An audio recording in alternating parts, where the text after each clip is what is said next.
Excellencies, distinguished delegates, ladies and gentlemen, I call to order the 12th meeting of the 14th session of Conference of Parties to the United Nations Convention to Combat Desertification.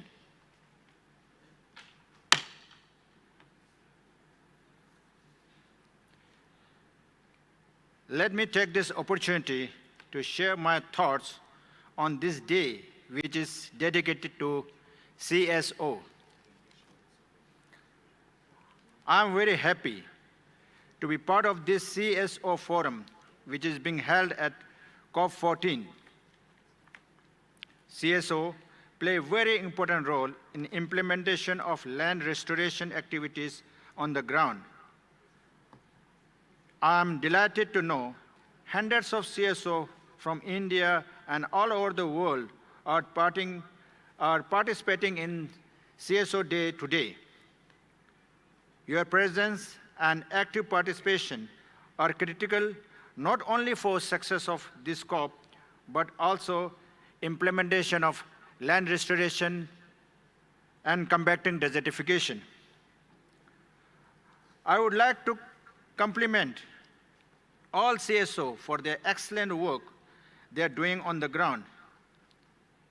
You are the bridge between the policymaker, international parties and partners, and local communities who are working on the ground. After all decisions taken at the COP has to be implemented on the ground. I believe the CSO will play a very important role in that process. Personally, for me, CSO are land warriors who are combating desertification, restoration of land, creating livelihood opportunity for local communities. I commend for your work. I salute for your passion and commitment and urge you to strengthen the partnership and network and mainstream land degradation agenda across the globe and make land restoration a global movement. Today is the day dedicated to your work. Acknowledge your leadership and commitment and support your stewardship to lead global movement on land restoration. As COP presidency, I look forward to an excellent presentation and fruitful discussion and exchange of best practice across the world.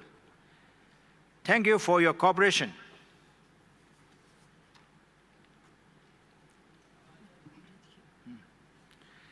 Distinguished delegates, ladies and gentlemen,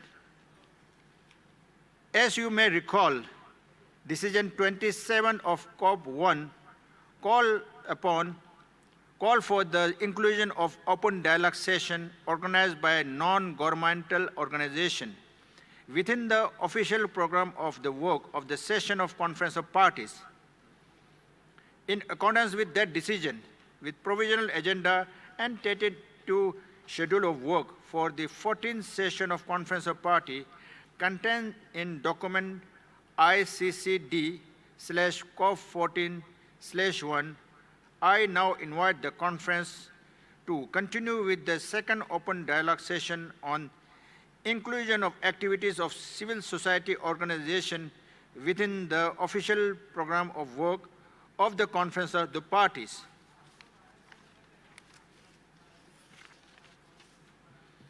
Distinguished delegates, the topic of today's open dialogue session is intergenerational cooperation for land restoration, including land tenure security, green jobs, and migration, which will be divided into two parts. Part 1, testimonies for legacy, and Part 2, learning from the ground. Mr. Emul Sak from Ndater, Monde, Senegal, has kindly agreed to moderate this open dialogue. Without further ado, I would now turn the meeting over to moderator of this dialogue, Mr. Sek. Mr. Sek, you have the floor. Thank you, Mr. Chair. Good morning, everyone. We have the pleasure today to share with you parties. As already announced by the chair, we'll have a session on three parts. The first one will be testimony for legacy. We'll have at least 35 minutes between elders and younger to share the story related to the land restoration. Then after this session, where we will have the human face of land restoration, we'll have the practice from the ground. That means what CSOs have to contribute in the combat against desertification. So for the first session of 35 minutes, we'll have Mr. Ambassador Byung Kwan, Chairman of Future Forests, South Korea. So we'll have a cross-generation intervention, dialogue. She will dialogue with Yugratna, Chairman of Yungo, India. After their session, their discussion, will have another part between Boane Shankar Kusum from India and Alvaro Morales from Chile. So let's start by the first speakers, Mr. Ambassador Kwan. He is the president of Future Forests, South Korea NGOs, and served now as land ambassador after serving 4 consecutive terms as the longest-serving drylands ambassador of UNCCD, and served as member of 15 leaders of the UNCCD on the UNDDD, United Nations Decade of Desert and Fights Against Desertification, serving from 2010 to 2020. He was also named as the first Sustainable Land Manager Champion of the UNCCD. He was Korean ambassador in Myanmar, Australia, and China. During his term in China, he initiated Korea-China tree planting project for combating desertification and yellow dust. He was decorated with Friendship Awards by the government of China in 2014 with the title of Ecological Hero. So, Mr. Ambassador, you had a long history related to combating desertification and managing environment. I know that many stories related to environment have a human face. When we were discussing to prepare this session and ask you what will be your testimony for legacy, you told me that you have a story with a question from your daughter about sun dust in China. Could you let us to know more about this story for the legacy? You have the floor. Thank you, Chair and Moderator Emmanuel. Yes, I will tell from my bottom of my heart and off the cuff. When I arrived in Beijing, China, early springtime of 1998, the thick dust storm covered sky of the Beijing. The following day, next day, I got a call from my daughter, Seoul, Korea, saying that I can't stand this sandstorm coming from China. That very short conversation alarmed me and awakened me to come to the truth that, oh, this problem is not merely the Chinese. It is my daughter's problem, my family's problem, transcending national boundary. Soon after, I initiated this very hectic business. I proposed to China, let's plant trees together at the desert where the sandstorm comes from. And at the outset, both Korean and Chinese side rejected very firmly. From the Korean side, they said, why you plant trees there in China with Korean money?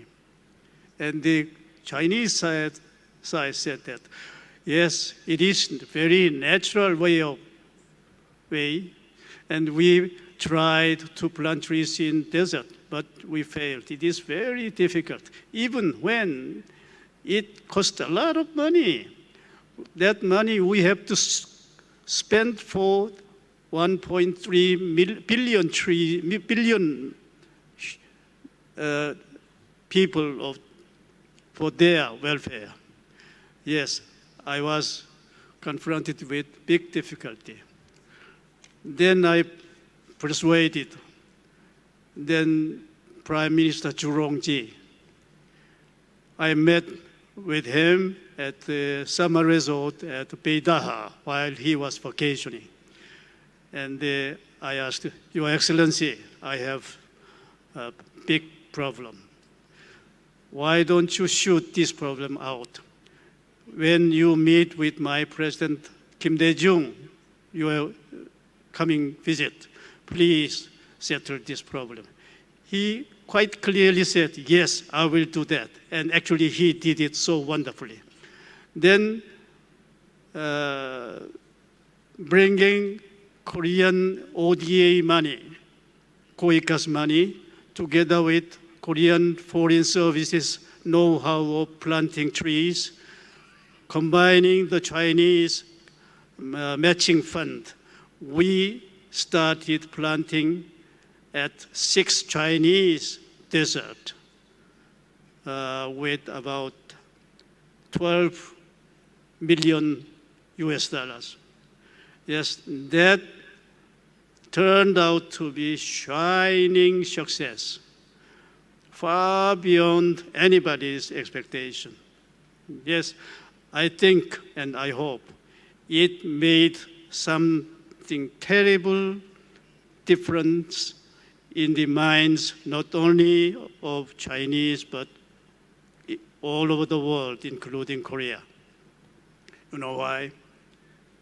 To be very frankly speaking, I wanted the China to pay more attention to this serious problem because I believed that China is the lurching giant. Until then, still a little bit sleeping lion.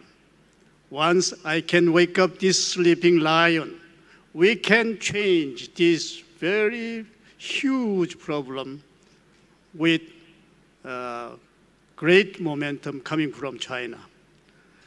That is, eventually, 22 million trees were planted at 6 Chinese deserts.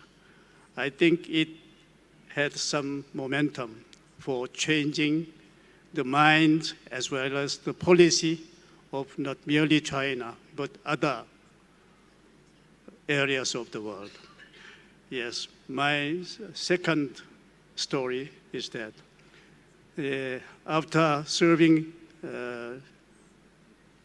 as Korean ambassador in China, I retired. Soon after, yes, I organized Future Forest, organizing young students of 100 every year. Then I learned that I did something terribly wrong for the future generations because, I have worked with my generation so hard to have the economic development in the 20th century. But that made some huge harm to the earth making the earth unsustainable, harming the future forest. Yes, every time I have the future forest green core, I made my confession that I harmed the earth, thus I harmed your future asset. It is, I apologize to you, but apologize itself doesn't tell anything. I will do it in action. Let's go together with me to the desert planting trees. That I have been doing last 18 years. It is my short story. Because time is up, I would like to end here. Thank you. Thank you very much, Ambassador. You're still saving the environment, and you are 80 years, more than 80 years old, and you are still serving, working with young people. We have a Ugratna who start very young, also been involved in the environmental management. So Ugratna Shri Vastara is 20 years old from India, has been involved in the process of environment conservation since the age of 12. She is part of the board of Plant for the Planet, working in over 80 countries. She is also a young delegate and junior negotiator for AOSIS countries in the UNFCCC, and serve as focal point of youth NGOs constituency to UN environment. You have learned from Mr. Ambassador. What can you gather from his testimony? And then we know that you have already your story. What will be for you the perspective for the future? Please. Thank you very much, Emmanuel, and thanks a lot to the COP presidency, the Government of India, and the Secretariat for hosting this intergenerational dialogue yet again. It's a very positive precedence for civil society and parties to obviously interact with each other, hear each other's views, and within a formal modality. So many congratulations for that. Just as a departure point, I'm 23 years old. I do wish I was 20 still. But yeah, thanks to Mr. Kwon, who spoke before and shared his story about how even at such an old age, he has been working with young people from different parts of the world. And he started his engagement when he was young, I believe, with his government, and while motivating all the young people at the same time. And this is, where the famous terminology that we have been using, the intergenerational component lies. Intergenerational equity, as you may have heard of, is a recognized principle within the preamble of the Paris Agreement. It's also recognized in Agenda 2030 and has references, maybe not with the exact term, in Agenda 21. So it's already one of the strong principles that member states have agreed to, which reflect what the countries, what civil society, and what everyone else need to be doing at this time to take action against environmental degradation, against desertification, and increase your climate ambitions. For me, because this session is about sharing stories, I started engagement within climate change activities or environmental activities since grade 6. So it was back in 2006. We had an NGO called as Taru Mitra. I mean, it is still is very active within India. They were part of, they started a chapter in our school. And that is when my journey with this started. I was born in Sonbhadra, which is one of, for those of you from India, you would know it is a place which hosts one of the biggest coal mines. It has over decades suffered a lot of destruction of flora and fauna and of its natural landscape because of all the mining dust that gets settled. There's almost a mountain there. And I remember going to visit my grandma, and there used to be a pond right outside her house. And over the years, over just 2-3 years, that pond basically became unrecognizable. There were settlements made on that. You couldn't, drink or fish or do any sort of other activities in it. So that was one of the inflection points, together with many other observations that I had when I was young. Because we were very active within our school delegation on doing these activities, I had a privilege to travel to Norway for one of the children's conference that was hosted by UN Environment. And that's where, basically my engagement within the United Nations processes started. It has, of course, been supported by the UN agencies because I come from a middle-class family. My parents themselves cannot afford a flight ticket for me, to go abroad.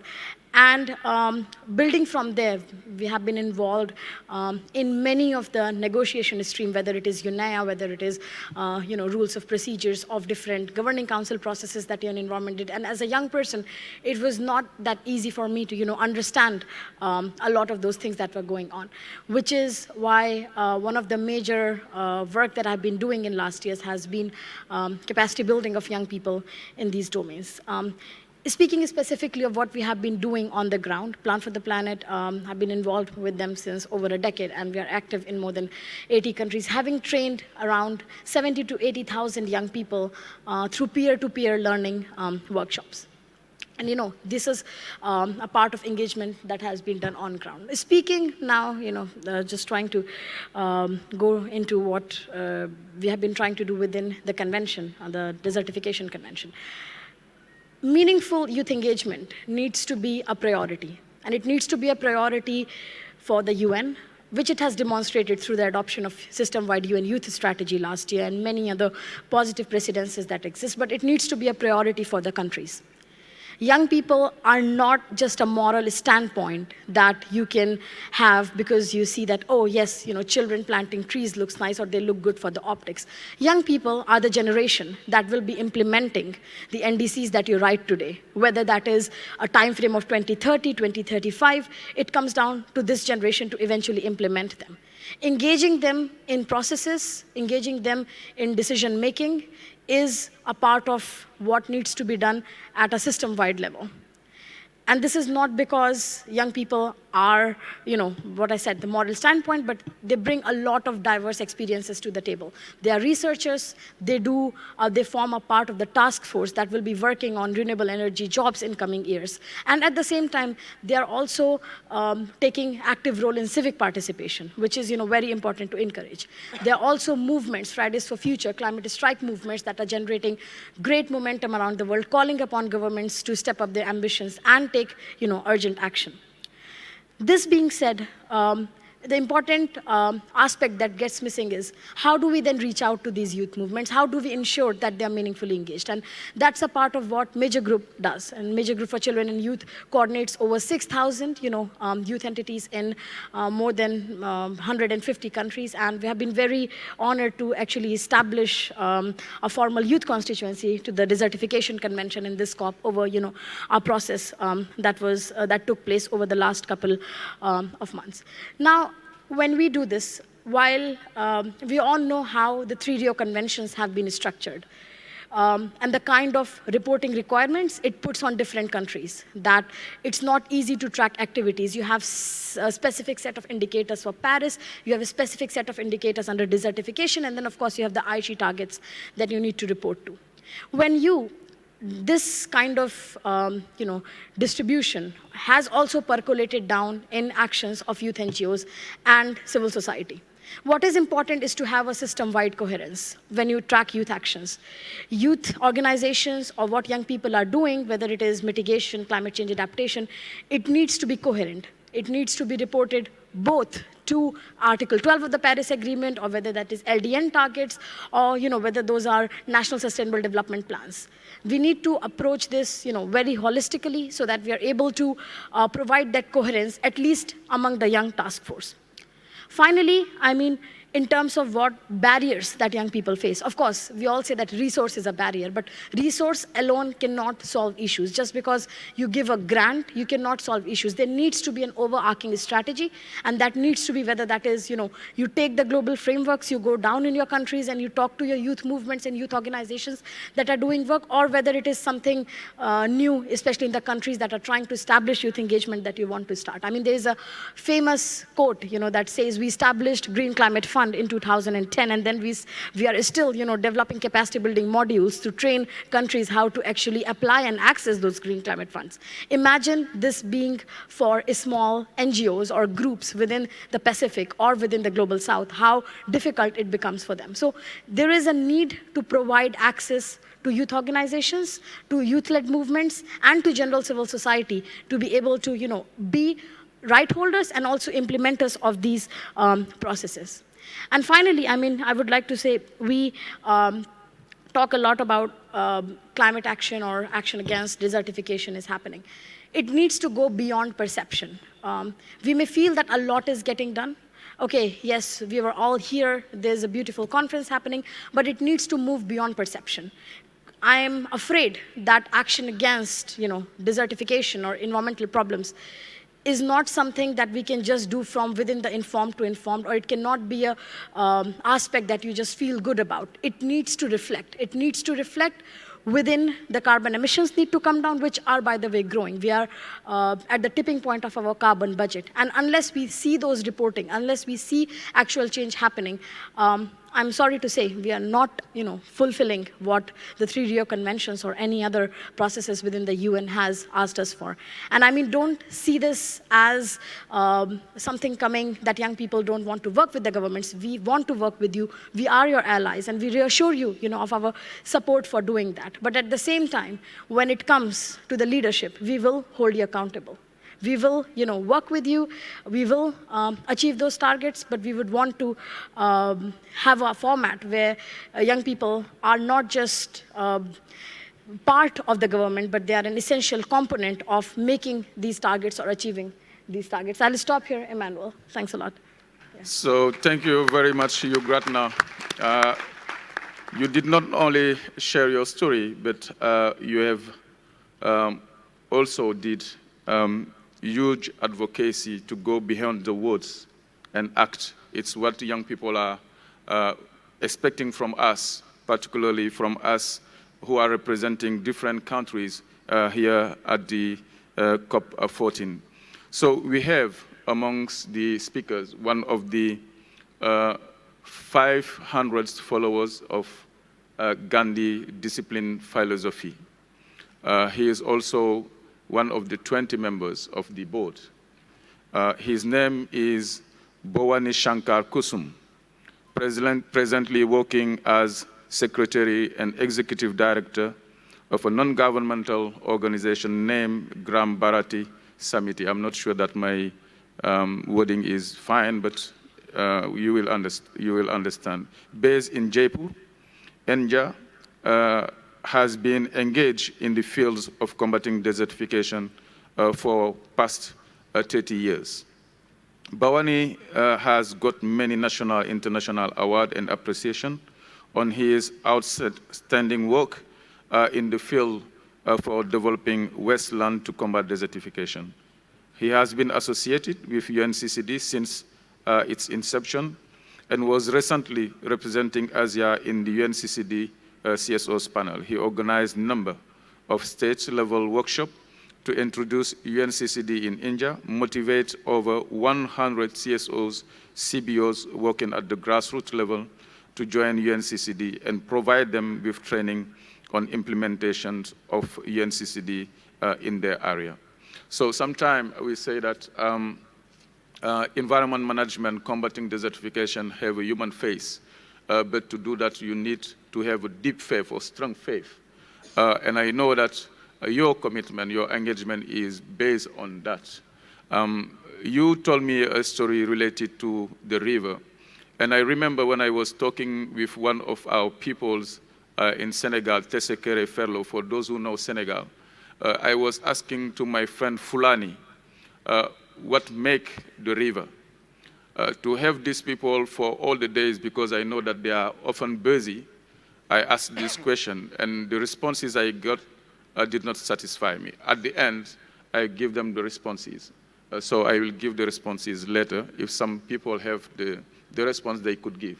But Bowani, based on your story, could you let us know more about this river story that motivates you to commit yourself or to engage yourself in the process of combating desertification? You have the floor. Thank you, Emmanuel. Mr. Chair, Dr. Pradeep Monga sir, friends, ladies and gentlemen. If I have to share my experiences on land degradation, I have to say first that Gandhi has been my icon. Though I could not see him as he was assassinated when I was a small child only. When I reflect on my experiences of last 30, 40 years of social, environmental, and land-related activities, I go back almost 60 years back when I had an incident that was a turning point in my life. I was living in a small village in the Rajasthan state of India, the western part of the country. When I was a child, there was a river flowing, touching the village, and we were very much interested to go when in the rainy season it was flowing with full velocity.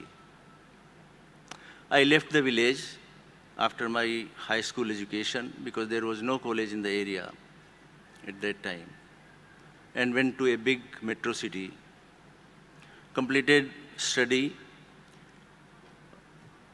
got a government job, and after 22 years, I got a chance to come back to the same village for one day, and I stayed with my friend over there and spoke to him, please walk to the river, I want to see that river, how is it flowing now.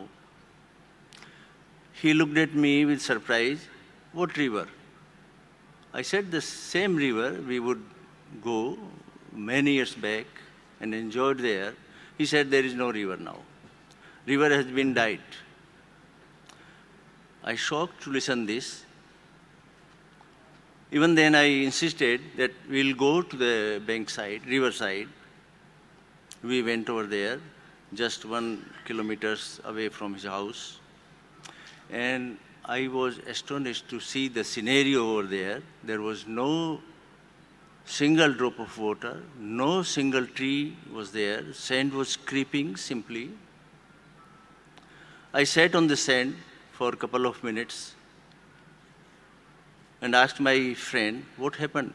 How this river has disappeared? Where the forest?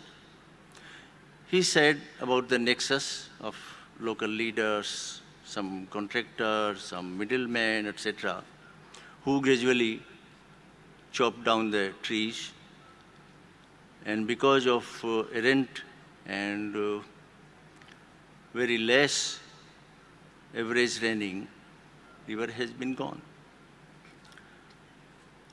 I could not sleep on that night and kept thinking whole the night, what should I do?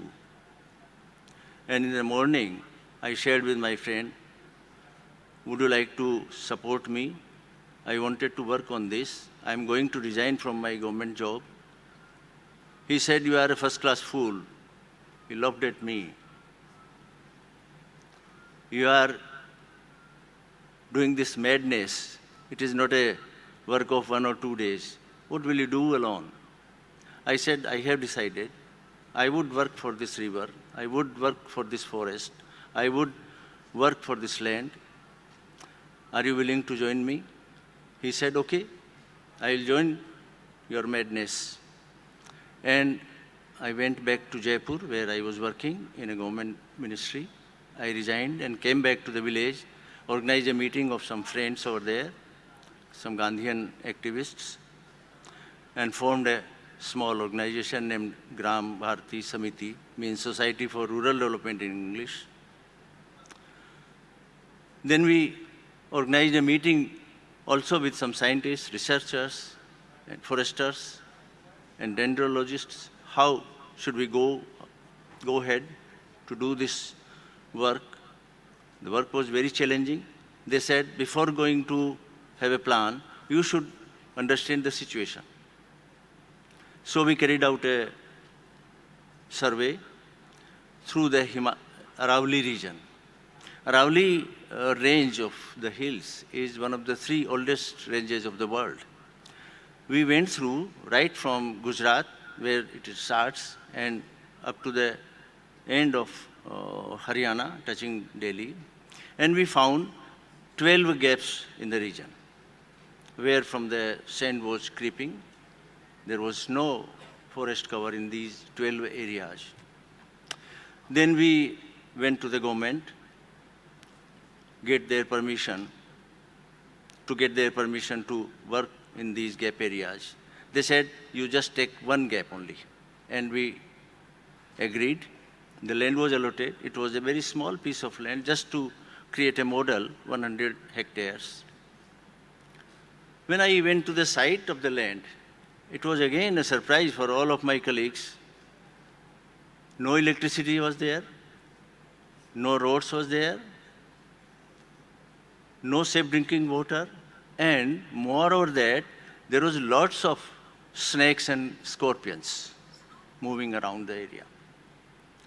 They said, we are not going to suicide with you, we'll going back. If you have to work over here, you stay over here and keep yourself safe. I was happy because I wanted this kind of challenging work to do. I made a plan, but I had no money to work with. So again, I requested the members of governing body of my organization to raise some funds. And within a period of 6 months, we collected near about, $4,000. With this amount, small amount of $4,000, we started to work. We organized youth camp first. And I'm happy to mention over here that in spite of all these disparities, problems, 120 youths joined me on the first youth camp. And they promised to work with me for next couple of years. We raised a nursery of 50,000 plants of indigenous species adapted to the local climate and nature. We decided 3 principles. First, we will use no chemicals, either it is fertilizer or pesticides.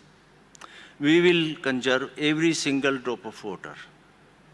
And third, we will not kill any animal or bird in the area, either it is snake, cobra, or scorpion.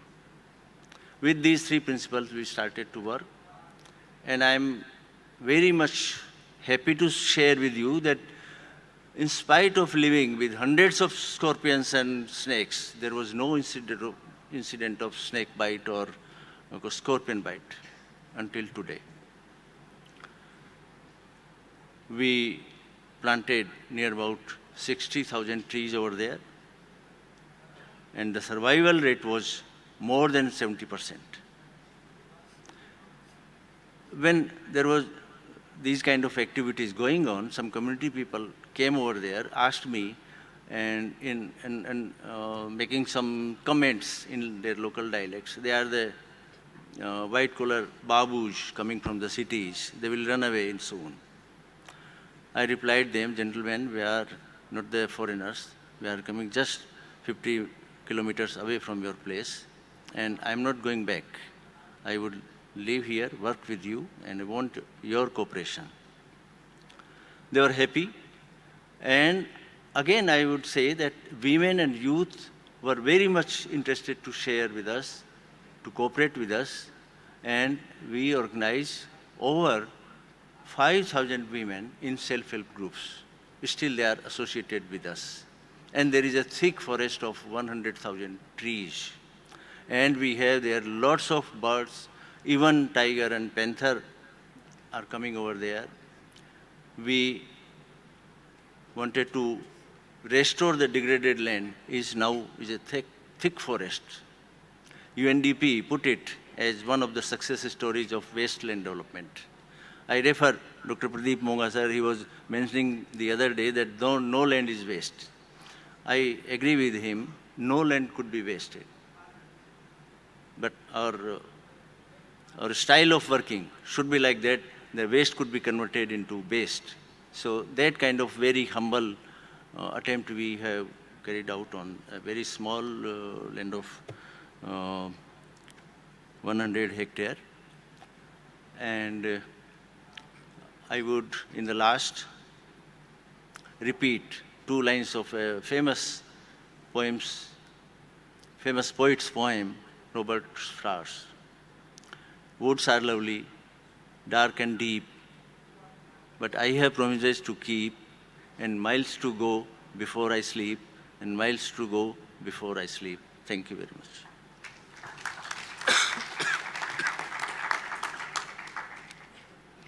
Thank you very much for sharing all these wise words with us. Your story is not far from the one that Alvaro will share with us. You talk about river, but I know when we were sharing, he talked about dark river. Alvaro, you are the chairman of the Plan for the Planet, and you're based in Chile. You have made a study on Pontificia Universidad Católica de Valparaíso. So you made study on religion and also education. So that's why I was talking about faith. When you're engaging in this process to work on environmental education and particularly on climate change, we know that Chile will host the UNCCDCOP14INDIA in December. So what did you learn from what Buani have said related the river, and what could you give as a perspective for the young peoples? Alvaro, you have the floor. Thank you, everyone. Mr. Chair, the Co-Presidency and Deputy Executive Secretary. I am Alvaro from Chile. I work with environmental education and with care about climate, and I received the help for being here today for Plan of the Planet organization. When I listened to Mr. Kusam, I was surprised because the river is part of his most important history, and the river is part of my history too. I travel through South America to different countries to do missionary and social work. One day I was flying to Brazil. I arrived in Sao Paulo city, that is one of the largest cities in South America. And I see a river there that is called Tietê. This river crosses all Sao Paulo from one side to the other. And the river, when the river came to the city, is a brown river. So have a little bit of mud and water than is the normal. I grow in the countryside in Chile. So for me, the water needs to bring life. The water means that you could have water for your animals, you could have water for your family, and you could have water for your crops. But when I see this river in Brazil, I see a dark river. When the river crosses the city, it's transformed in a black river. When you see that river, you see not life. No one could give water to their animals from there, or for their crops, or obviously you could not drink that water. It's impossible that in that water exists any life. A dark river, a black river is the most clear evidence that we have doing wrong with our planet. Then we just put our pollution in the rivers that bring us life for millions of years, and now we are putting the dead in that places. We are putting dead in the rivers, in the sea, in the lakes. We are destroying the biodiversity. We are destroying the life of the poor people because the river crossed the city and later go to other places. And who lives there in the other places? Poor people lives outside the cities. So when we pollute a river, we are talking about a social justice matter. We are talking about rich people living in the city, polluting the rivers, and give this polluted water to the poor people that live outside, to the countryside people that live outside the city. It's a matter of social justice. When I learn from Mr. Kusami's story, I see that in his city, they have no more river. The people have no more life there. It's the same for Brazilian people. It's the same in a lot of countries that I see when I travel around. For me, this social justice matter changed my life. Because when I see this, I learned that I need to do something about it. So I studied in the university religion and education. So the most of my work in environmental situations is with education, trying to aware the other people of social justice and how the environmental is important not just for you, it's important for the others. In different religions, spiritual movements, philosophical movements, or even humanisms, the importance of the other is a principal matter. And we are living in this world if we are alone. We are living in this world in an individualist way. We are not attending others. We are not attending for the nature. We are not attending our neighbors. We are not attending the planet. We need to change that. With spiritual leaders as Mahatma Gandhi, with the spiritual leaders that the Pope is going now with different conferences, with the spiritual leaders that are in Native American tribes, with the spiritual leaders and philosophical leaders for different countries. It's the spirituality and the religions are calling for this. Political leaders are calling for this. But most important, every human being is calling for this. We need to change, not just for the future generations, for ourselves and for the people that we have in our sides. When I see people that you could say that is elderly, you could say maybe they want to be in their homes living a retirement, but they are not. They are here, they travel here, they are traveling in the world, they are travel around their countries to put aware in this matter. And they are traveling their countries for this because they care from everyone. They care for the planet, they care for everyone that is here and is going to be here in the future. I have nothing more than grateful and a profound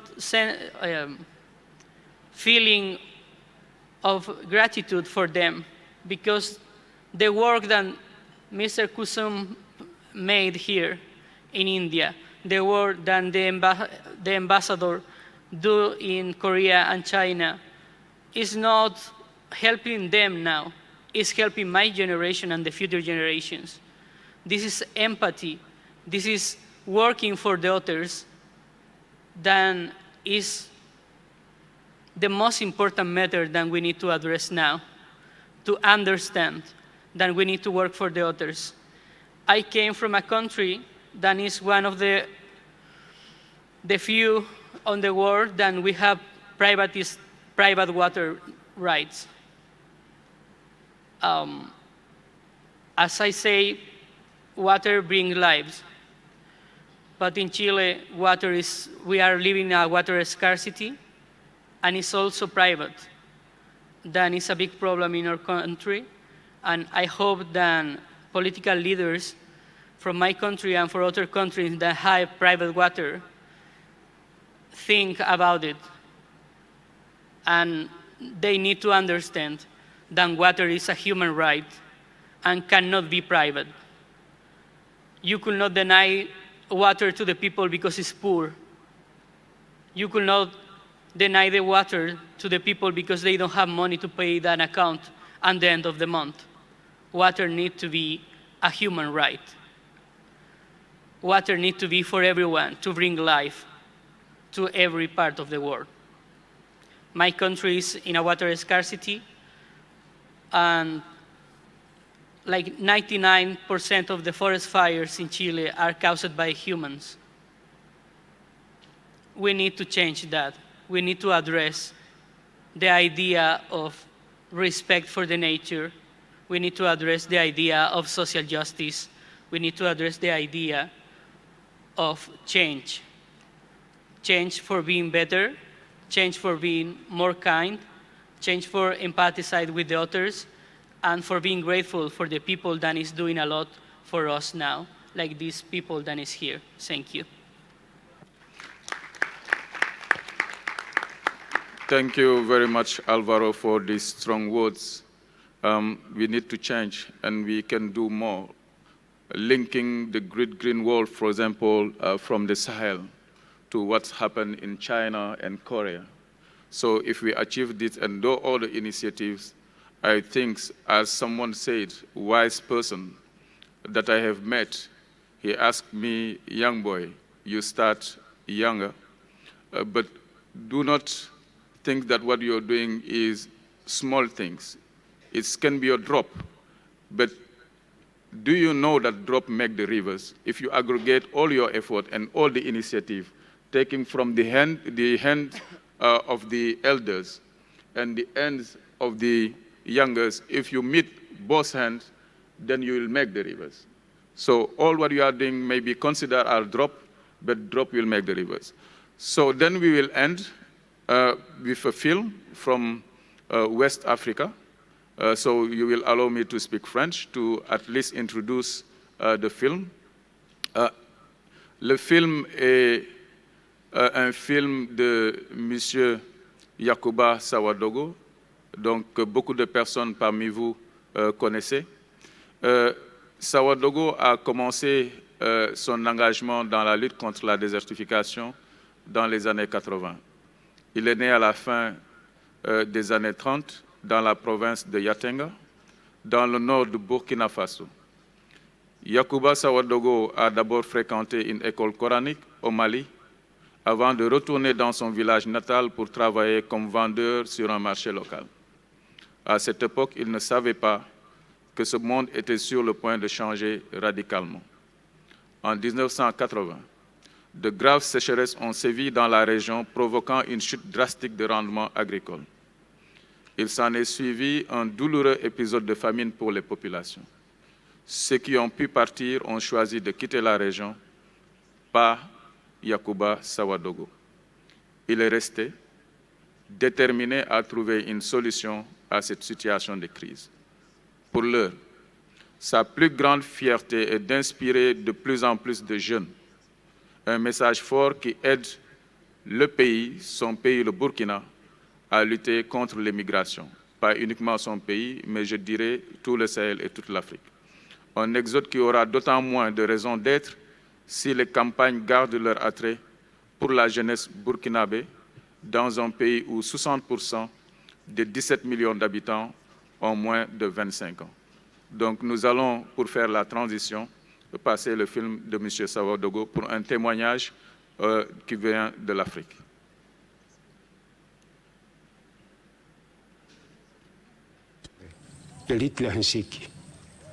Zamana kinga da tawle la ne sam pato tik bum fa zamana pato kinga tawle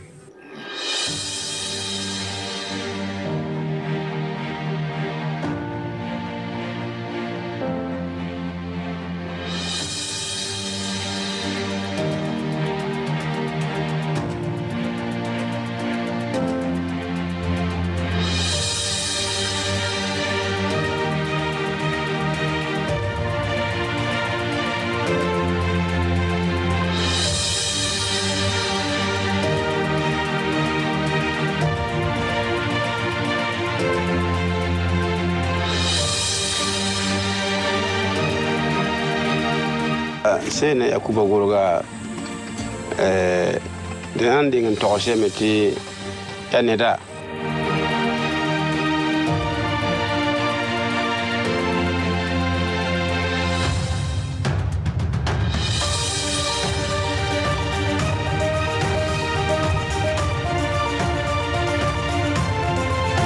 Tondo taya lansara nen kasm sisin tom ko batuma.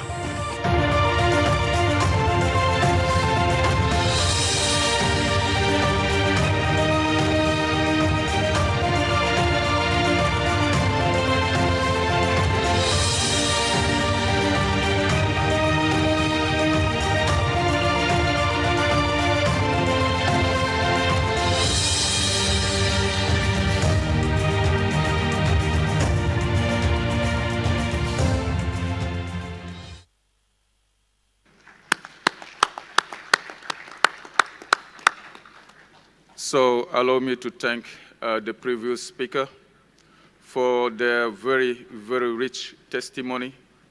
And I hope that all those who are here today have learned from youth, have learned also from elders.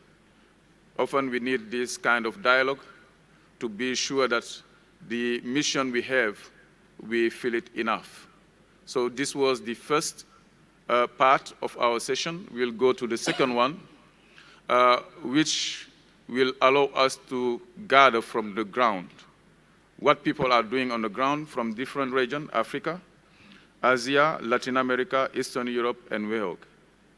So without any other procedure, I would like to give the floor to the representative of Africa, Mr. Moses. Please introduce yourself before you made the presentation for your region. You have the floor. Good morning, ladies and gentlemen. My name is Moses Chabuka from the Republic of Malawi. It is a great honor to me to speak on behalf of civil society organizations accredited to the UNCCD from the African region. Thank you.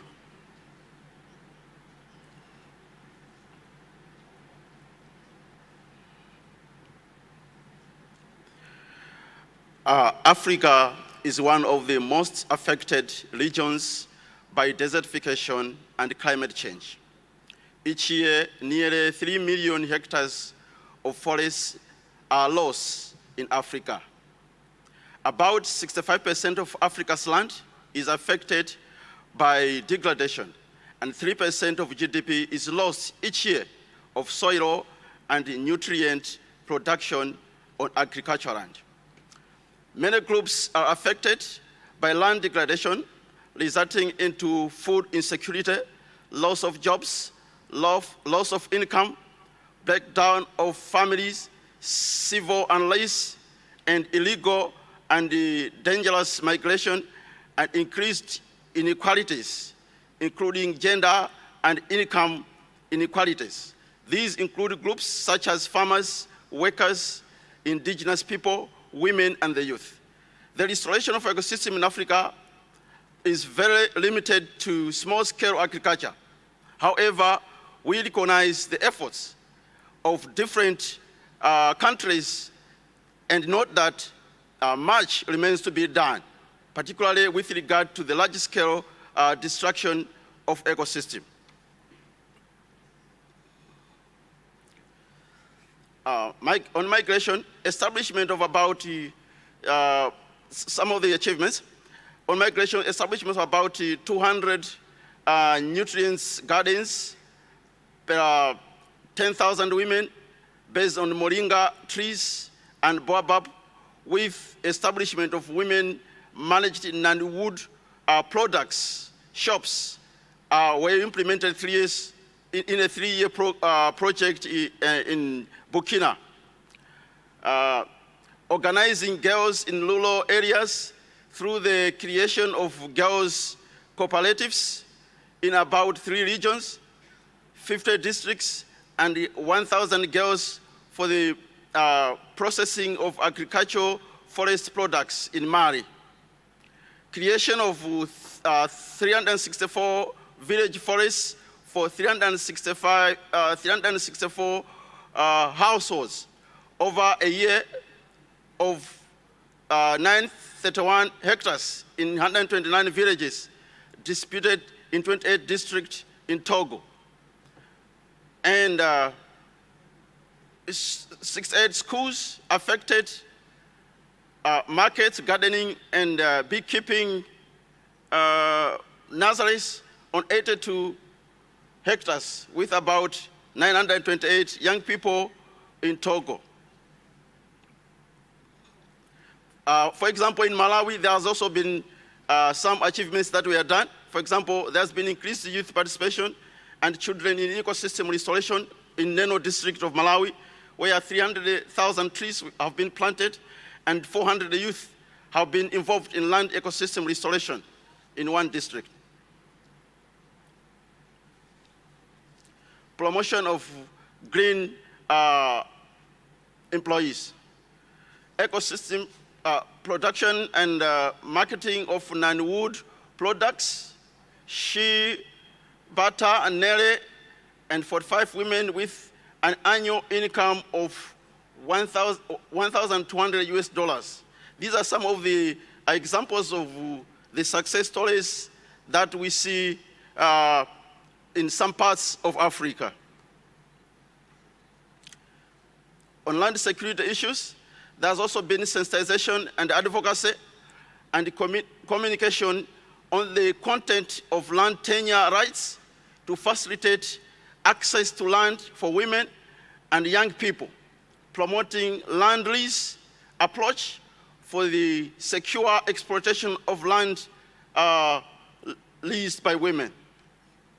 Some of the impacts: reduction in the number of young people who migrate illegally to developed countries, reduction in rural-urban migration, creation of jobs, increased access to energy resource, and improved family incomes. Lessons learned: digital market access platforms are important to facilitate the marketing of local products. As we can see,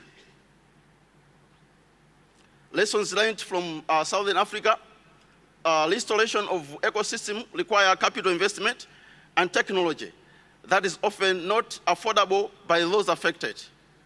When CSOs are involved in ecosystem restoration projects, the impact is enhanced than when they are excluded. When projects for restoration of ecosystem are not planned carefully, there is a danger of promoting the disappearance of endemic species and introduction of alien or invasive species. When ecosystem restoration projects fail to take to incorporate the restoration of social systems, they can fail to create green and decent jobs and ensure justice for victims of ecosystem destruction. Thank you very much.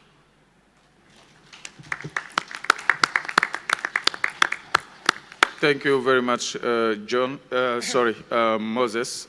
Now, Ondila Basu from India, you have the floor. Dear Excellencies, distinguished dignitaries, delegates, my colleagues, friends, ladies and gentlemen, a very good morning to you all. I am Ondila Basu from India, and I work with the International Forestry Students Association, IFSA. Here in COP today, we have been learning about the intergenerational cooperation, and I'll be representing the context of Asia and how the CSOs want to contribute towards the COP. 16% of world's population today are youth, a majority of whom come from the developing countries. In Asia, 66 million people have been severely affected by drought, while 31 million lost land in flood. Land loss, land degradation, increased salinity, physiologically dry soil are hitting hard the food security of people. War-ridden, disaster-ridden landscapes have lost their fertility and security at different parts of the region. Desperate situation in deserts, coasts, mountains, and plains are driving masses to migrate to uncertainty, leaving their land, their existence behind.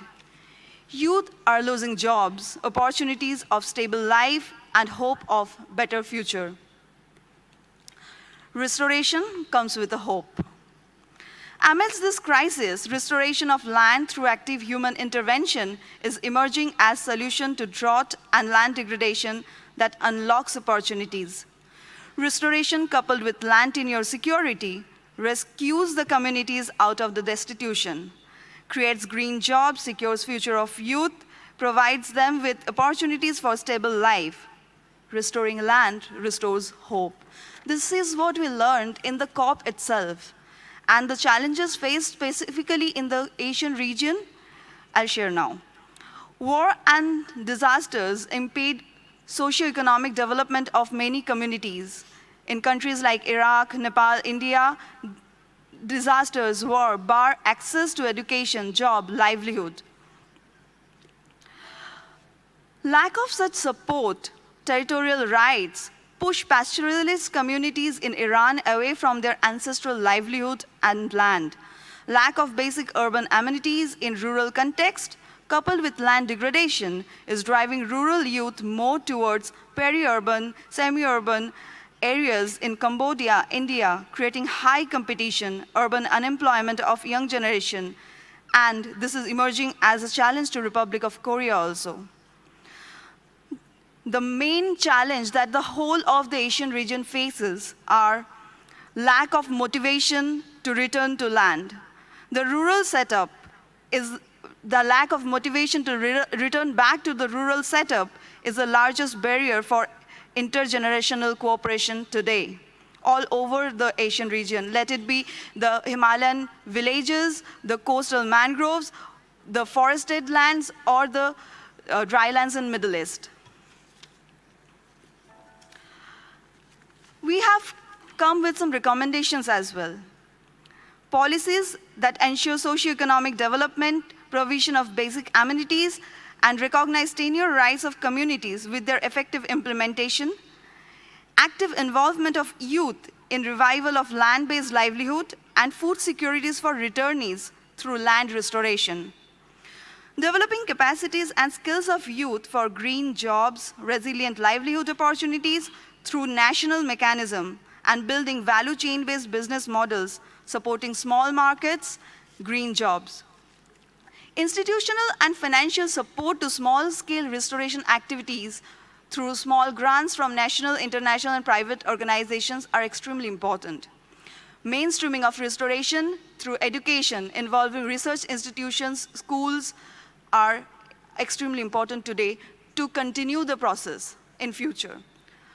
Our key message to the COP would be active youth involvement in policy framing and implementation of restoration activities, increasing awareness, providing them financial and institutional support through green jobs will increase their socio-ecological responsibility, as well as instill a sense of accountability and address land degradation and migration issues. Lastly, I'd like to say youth is the solution for present and future. Intergenerational cooperation with youth, investment in youth is building the future leaders, present leaders, and making them accountable for a better, resilient tomorrow. Thank you. Thank you very much, Ondilia. Now we give the floor to Juan Riet from Uruguay on behalf of GRULAC. Gracias, moderador. Buenos días a todos. Mi nombre es Juan Riet, soy integrante CIEDUR, una organización de la sociedad civil del Uruguay, y tengo el honor hoy de hablar en representación de las organizaciones de la sociedad civil de la región de Latinoamérica y el Caribe que están presentes en la COP14. ¿Cómo contextualizar la región en un diálogo para la intercooperación intergeneracional, para la restauración de la tierra? Entendemos, las organizaciones del GRULAC, que los territorios deben ser pensados como espacios multidimensionales, es decir, donde ocurren y conviven no solo personas, sino ecosistemas, actividades productivas, creencias, culturas, y donde se construyen y reconstruyen relaciones humanas. ¿Por qué planteamos esto? Las consecuencias de algunos modelos de desarrollo que se aplican o que se desarrollan, valga la redundancia, en las regiones, tienen incidencia directa en lo que es la posibilidad de los diálogos intergeneracionales. Los procesos de acaparamiento de tierra, donde nuestra región es la más desigual en términos de distribución de todo el planeta, siguiendo los datos de FAO, que plantea que el 1% de las unidades productivas tiene... Or 1% of people own 50% of all land. And processes such as deforestation are widespread, alongside the expansion of agricultural land, as we have seen recently. So social degradation processes are also an effect of this. And there's an impoverishing of rural populations. And people have to often migrate to urban areas because they don't have opportunities in rural areas. And this really affects intergenerational dialogue, because how can you dialogue with someone who's not present in the territory?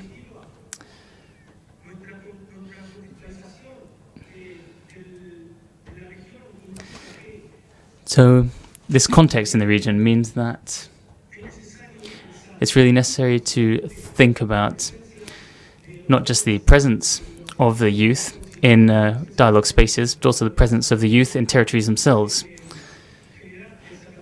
This so that you can actually have a capacity for dialogue. There are also certain threats that can be identified within our region. 23% of land in Latin America is managed by traditional peoples or indigenous peoples. And these export ancestral and traditional knowledge on how to use and restore land. But this has been lost because they don't have the capacity to pass this on to other future generations due to this migration towards urban areas, as I mentioned previously. Nevertheless, there are some emerging processes as well, such as the emergence of groups of youth, not necessarily from rural areas, but who are seeing a growing concern, a growing awareness for environmental issues, and who are developing restoration initiatives. And finally, there's the emergence of some governments or states who have great awareness on the role played by civil society and indigenous and local communities in terms of establishing a link with development processes.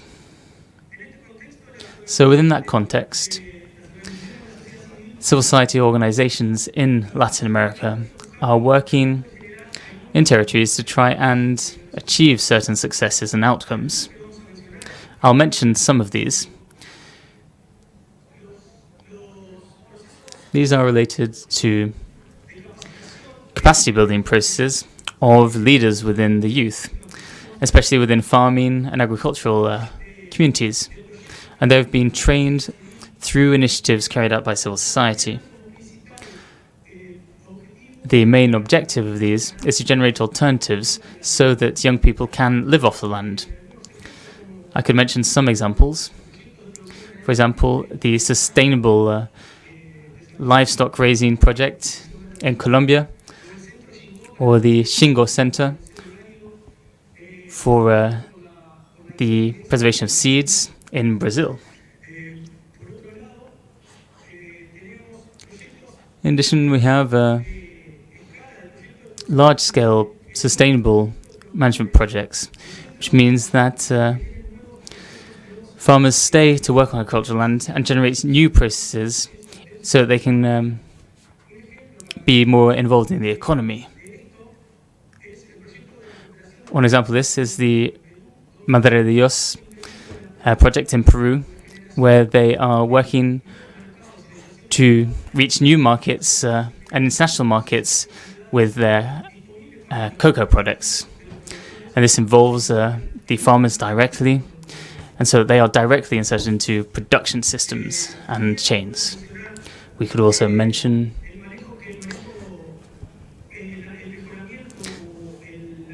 that the improvement or the expansion of environmental education programs in rural areas is being carried out. This generates greater concern, greater involvement of children on the importance of restoring land. So in this regard, the Sustainable Rural Land Project in Brazil is working using the main languages in Brazil to involve children and the youth more in restoration processes. The implementation of processes and demonstration projects to show the youngest populations how to restore land is important. I could mention two examples of this in Mexico. The Chihuahua Desert Project, which is generating processes to involve the youth within the population in that region. I could also mention permaculture projects from the Antonio Jimenez Foundation in Cuba, which strives to ensure that the youngest people in the country are involved in these processes.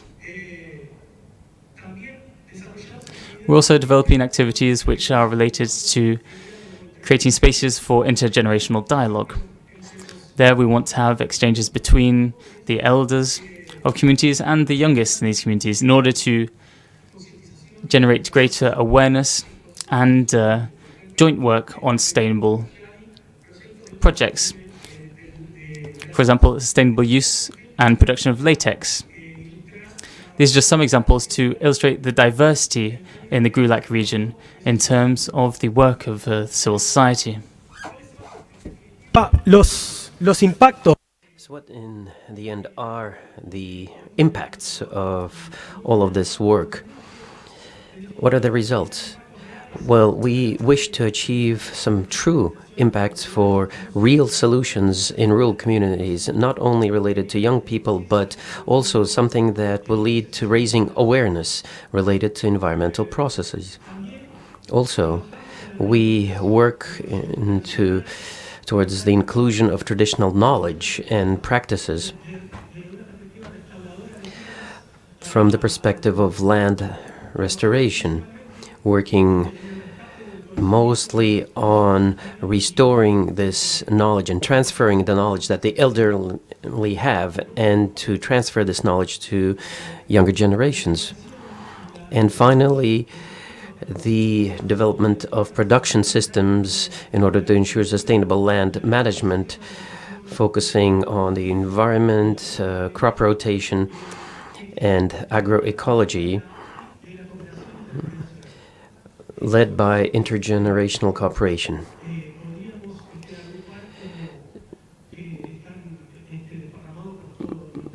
So we can say that all of this is very important for our region.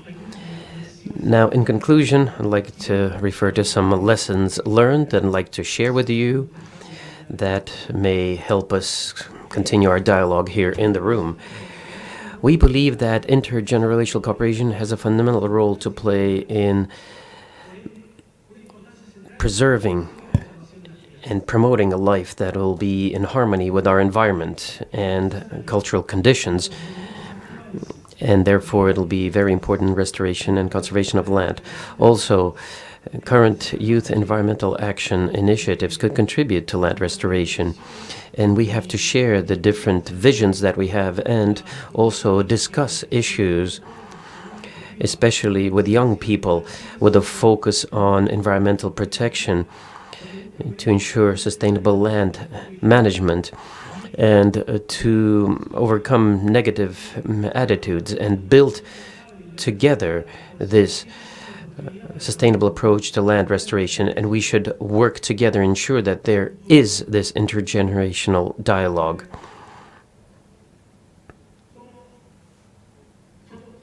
And my last point, how do we manage to ensure that traditional knowledge can be compatible with the new ideas that young people have on the basis of the experience that they have, and apply this to other territories? Finally, we'd like to say that we should have a much broader approach to what we do, not simply looking at land as a productive resource, but also as an area where we all live together. And we can really achieve what we wish to do if we have the political will, our own will, and help states in land restoration. Thank you.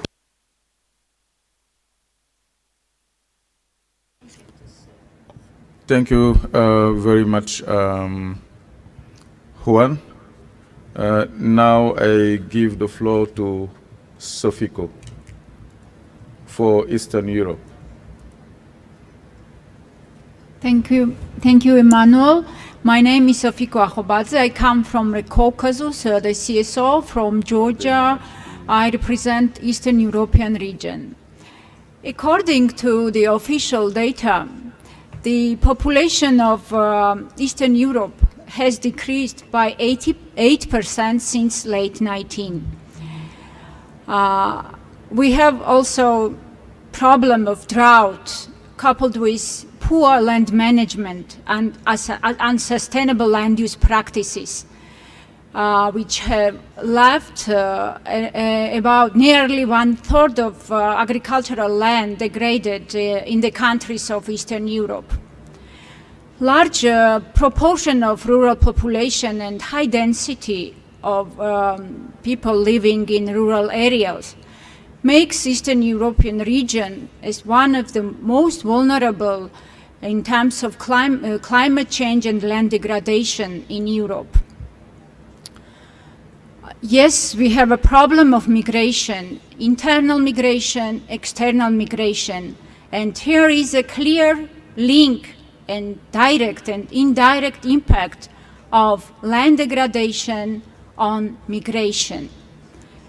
We have evidence-based examples that land degradation quite often in the countries of Eastern Europe is one of the drivers of migration, internal migration or external migration from rural areas. Besides these dramatic numbers, we have achievements. With support of UNCCD Secretariat, 12 countries from Eastern European region managed to set targets, LDN targets, and many of them have quite ambitious targets, which has to be achieved with active role and involvement of civil society organizations. Let me remind you the targets of countries from some countries from our region. For example, Armenia is dedicated to restore land and forest and increase the land cover by 7% by 2040. In case of Bosnia-Herzegovina, they want to restore 1,000 hectares of land by 2030. For Georgia, we have a target of 40,000 hectares of land to be restored by 2025. And in case of Moldova, it's up to 1 million hectares to be rehabilitated by 2030. Yes, the targets of the countries are quite ambitious. And we, CSOs are very actively working on the ground to help the countries to achieve those targets. And I'm proud to share the lessons learned from the ground via implementation of land restoration activities, benefiting in creation of green jobs and income of generation for local vulnerable communities. First of all, I would like to start from the example of Bosnia-Herzegovina.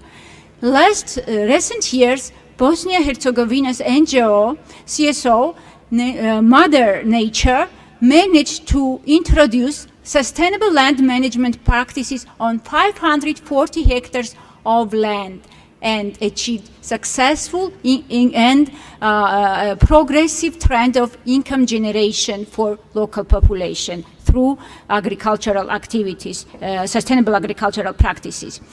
Another case of Moldova, which is the NGO CSO BIOS, is promoting organic farming throughout the country and has managed to create Organic Farmer Association with active role of local farmers, women farmers, and created very popular organic market that is becoming more and more popular.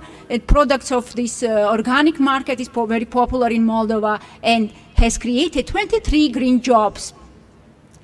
Also, very success story of Moldova and CSO BIOS is related to bottom-up approach and active involvement of communities in restoration of agroforest on 450 hectares of land, which has created 28 green jobs in Moldova.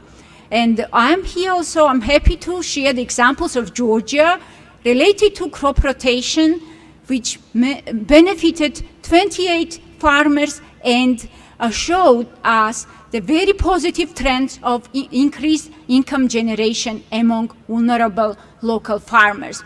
Here in the picture you see young people who were about to leave the villages when we first met in 2017. Now all these people stay in the village.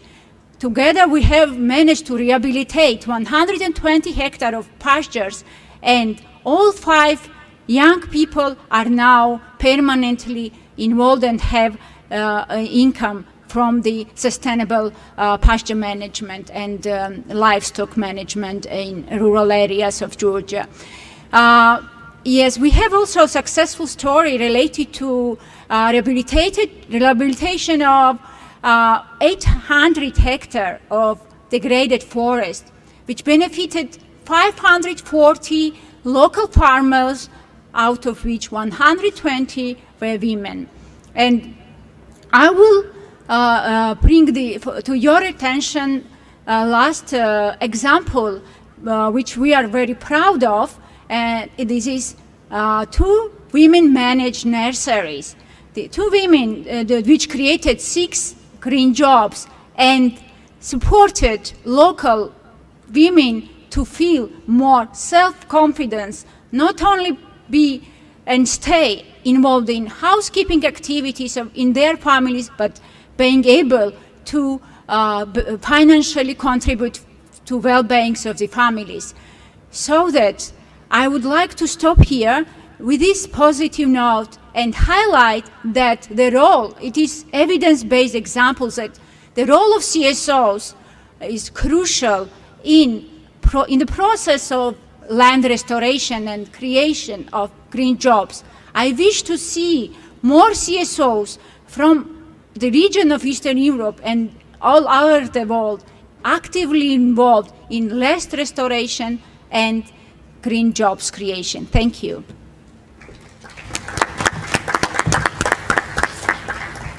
Thank you very much, Sofiko. Now I give the floor to Mathilde Bourjak on behalf of WEOC NGOs. Mathilde. Merci, Emmanuel. Thank you, Emmanuel. Good morning, everyone. I represent French NGO, the CARI. I'd like to thank my colleagues for giving me this opportunity to speak before you today. I'm the international coordinator of the RADO network, so the network for the sustainable development of oases that is presented here in the COP with 5 NGOs, and we've been working for more than 20 years with community associations and organizations in Algeria, Morocco, and Mauritania, and Tunisia, strengthening civil society of the Oasis and putting into place advocacy programs to promote and preserve Oasis. And today I would like to talk about young people who live in Oasis areas. And you should know that oases are human constructions that are built by human beings in semi-arid and desert areas for hundreds of years, and this is done to promote very valuable resources like land and water, and on the basis of intensive agriculture, respecting the environment with the renewal of fertile soils that is done through intensive agriculture. And we see this through the different approaches. And we see that the palm trees can reach the height of 30 meters. They filter sunlight and they create appropriate conditions for the growth of fruit trees. And this helps us promote agricultural and animal husbandry as well. And the special climate of oasis areas is hot climates that helps populations live in the areas that otherwise would be inhabitable. And so oases, in addition to the agricultural aspects, are also social constructs, economic productive platforms, and they have helped accumulate invaluable traditions and knowledge and help us combat desertification. As I speak to you today, there are about 150 million people living in oases along historical corridors, but also these people are living in very rich ecosystems, but they're particularly vulnerable, and the impact of climate change is very significant in terms of oases, and the oases are disappearing related to higher levels of sand, floods and fires. And we have seen, for example, last month in the region of Tifalet in Morocco, where 10,000 palm trees and olive trees were destroyed. In the Maghreb region, according to the estimates of the IPCC, the temperature may grow by 5 degrees by 2060, and the consequences will be horrible in terms of water resources that are already quite sensitive to changes in climate.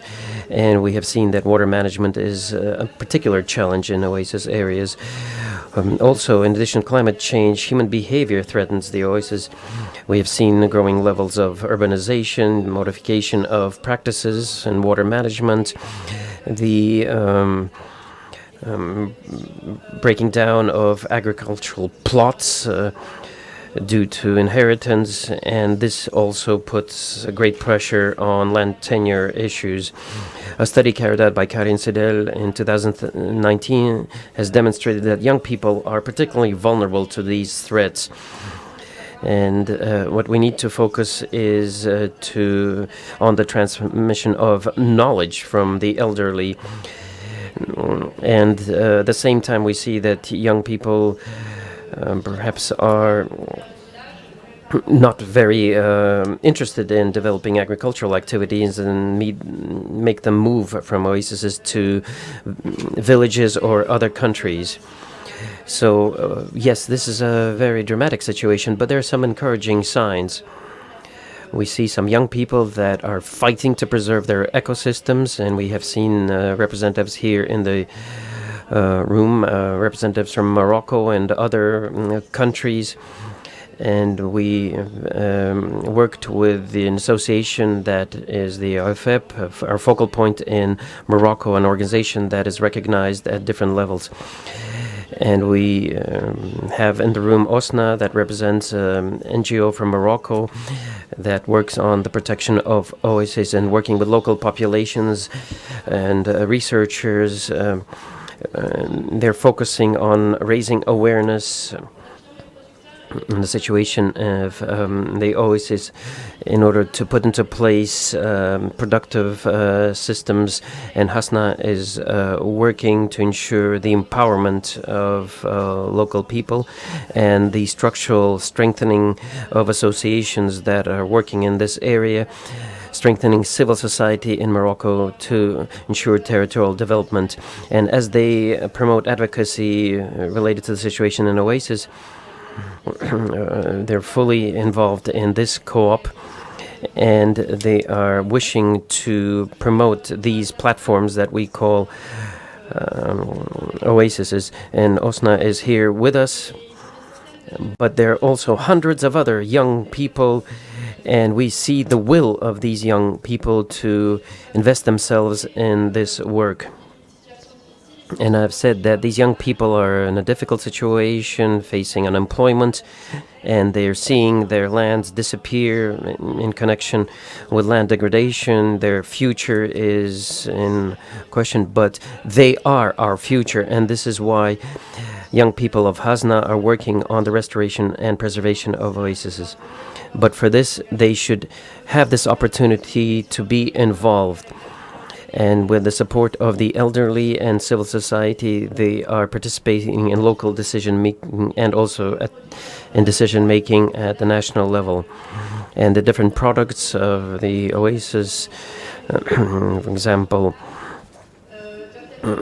should be at the origin of green employment opportunities, and this will help young people stay in the oasis. But these young women and men cannot do this work without the protection of their rights, especially land rights, that will help them carry out their work.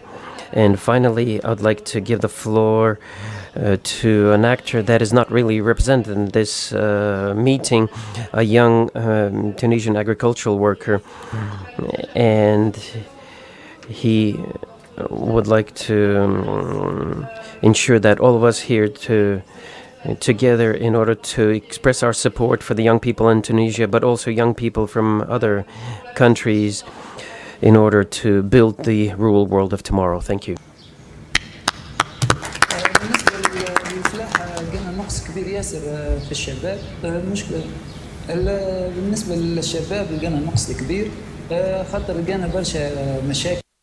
We can see that young people have abandoned agricultural work because it is difficult, especially in oasis. So I send a message to young people to come back to the oasis.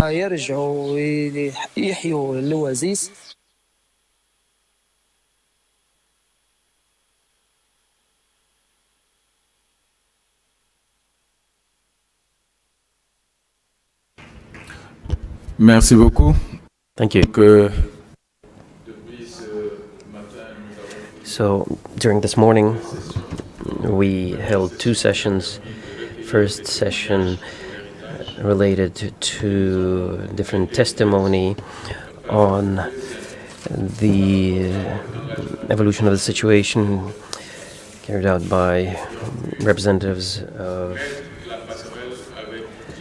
the elderly, and then we had the second part related to what young people are doing, and we heard young people what they are doing to contribute to our combat against desertification. Very often we have said that desertification has a human face, but it is also linked to our own history of interaction with nature. So this is what we have heard and seen this morning through the little video that we have seen, and also the presentation of the ambassadors here, and also the young people that are representing the rural movement. So we have seen the testimony of the followers of Mahatma Gandhi, and also a representative of Latin America that will be hosting the next conference on climate change. And these initiatives from 5 regions, Africa, Asia, America, Latin America, Caribbean, Eastern Europe, and Northern Europe, these initiatives that indeed can inspire us, and it seems to me that there are quite a few initiatives from different countries that are being promoted by countries, and we also have these champions in our fight against desertification that we often do not hear about. So we should have faith, and I'd like to now open the floor to ask you, distinguished delegates, to tell us about your work, your initiatives, the plans that you're developing, and especially the involvement of young people, for example, from sub-Saharan Africa, to hear about programs that are being developed, programs that have been defined to, for example, create jobs, but also ensure access to land for young people and women.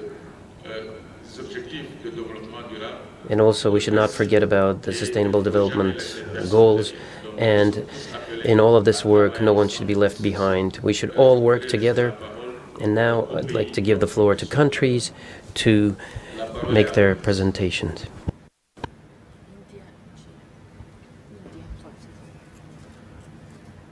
L'Inde a demandé la parole. India is requesting for the floor.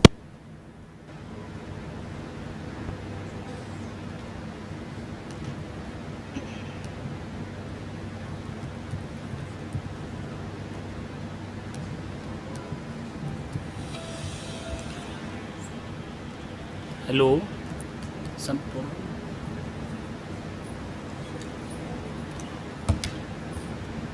India, please, you have the floor.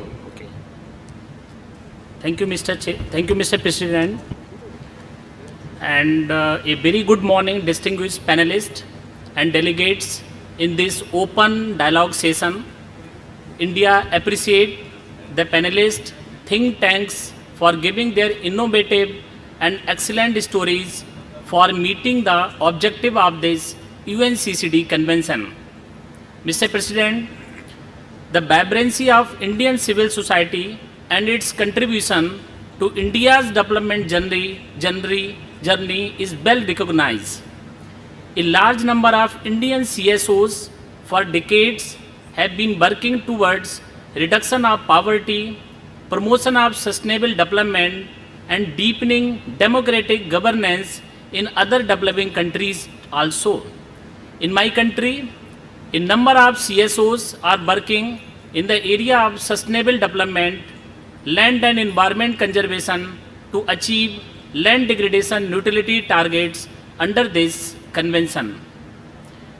The meaningful engagement of CSOs, NGOs in the implementation of objective of the UNCCD is very crucial, especially when we have challenges of drought, land degradation and desertification, and recently we were discussing about this land tenure problems. There are various factors related to soil degradation, which are water erosion, acidification, flooding, wind erosion and salinity. This is extremely essential because India supports 18% of the world human population and 15% livestock population, but has only 2.4% of the world's land area. Despite its small proportional land area, India ranks second worldwide in farm output. Mr. President, in such situation of land degradation, we need to collaborate with all the key stakeholders, civil society organization, private sector, public sector, research organization, academicians and think tanks. As far the civil society organization and NGOs work is concerned, I know 100 of them, regardless of their accreditation with UNCCD, are engaged in combating drought, land degradation and desertification in the different states in my country. Mr. President, with regard to proper involvement of CSOs, we would like to suggest some of the specific strategies in order to involve them meaningfully. Point number 1, the number of CSOs, NGOs of India accredited with UNCCD is considerably low. Though it is biggest in the context of Asia, A special attention, therefore, needs to be paid in this regard, and CSO, NGOs, those who are engaged in implementing UNCCD mandate in their respective area may be motivated to get accreditation. A drive should be launched globally, and the UNCCD Secretariat has to support CSO panel members. Point number 2, the engagement of CSO is very, very important for implementation of objective of this convention. Therefore, conferences, workshops may be organized at regional and national level to meet the objective of UNCCD and its mandate, program, challenges. The innovative ideas of the key stakeholder will come up, need and the problem of the people at grassroots level could be notified and people's power be utilized properly in this way. Point number 3, training should be provided to CSOs on relevant issues such as restoring degraded lands, protecting existing forests, and launch of campaign of afforestation, harvesting rainwater by reviving and rejuvenating traditional structures, that is wells, step wells, ponds, mud dams, etc. by sensitizing community and building their capacity to combat desertification and land degradation in overall UNCCD process. Point number 4, a huge amount of infertile, uncultivable wasteland are lying unused in all the developing countries. It should be brought under afforestation in collaboration with the CSOs, NGOs, and local village communities.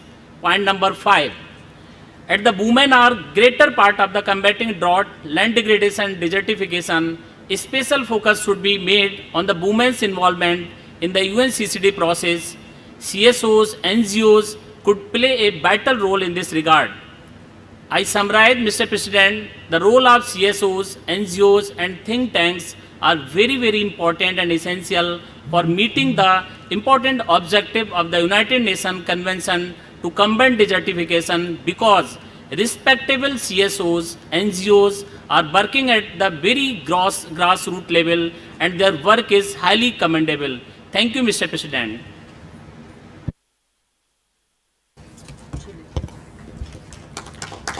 Thank you very much, India. Chile, you have the floor. Muy buenas tardes. Thank you, Chair, and good afternoon, everybody here in New Delhi. I'd like to thank and congratulate all of those who gave presentations. I thank them for setting out the very diverse projects being undertaken in each region with regards to combating desertification. I think they've shown that they not only have belief, but they also have lots of faith in the fact that they can achieve their objectives. Nevertheless, we would like to underscore the topic of culture. We understand culture to be customs transmitted from generation to generation. So we need to see how we can pass down best cultural practices to the youth, to future generations. We think this is a great challenge that we need to face up to. So in this regard, culture should play a key role in sustainable land management. We can draw great benefits from land, but if we continue to apply cultural practices which degrade land, then the cost of degradation will be very high. So in this regard, social programs and projects need to focus on green culture and need to place an emphasis on cultural and social aspects and not just on technical aspects themselves. And these need to be extended to and throughout communities.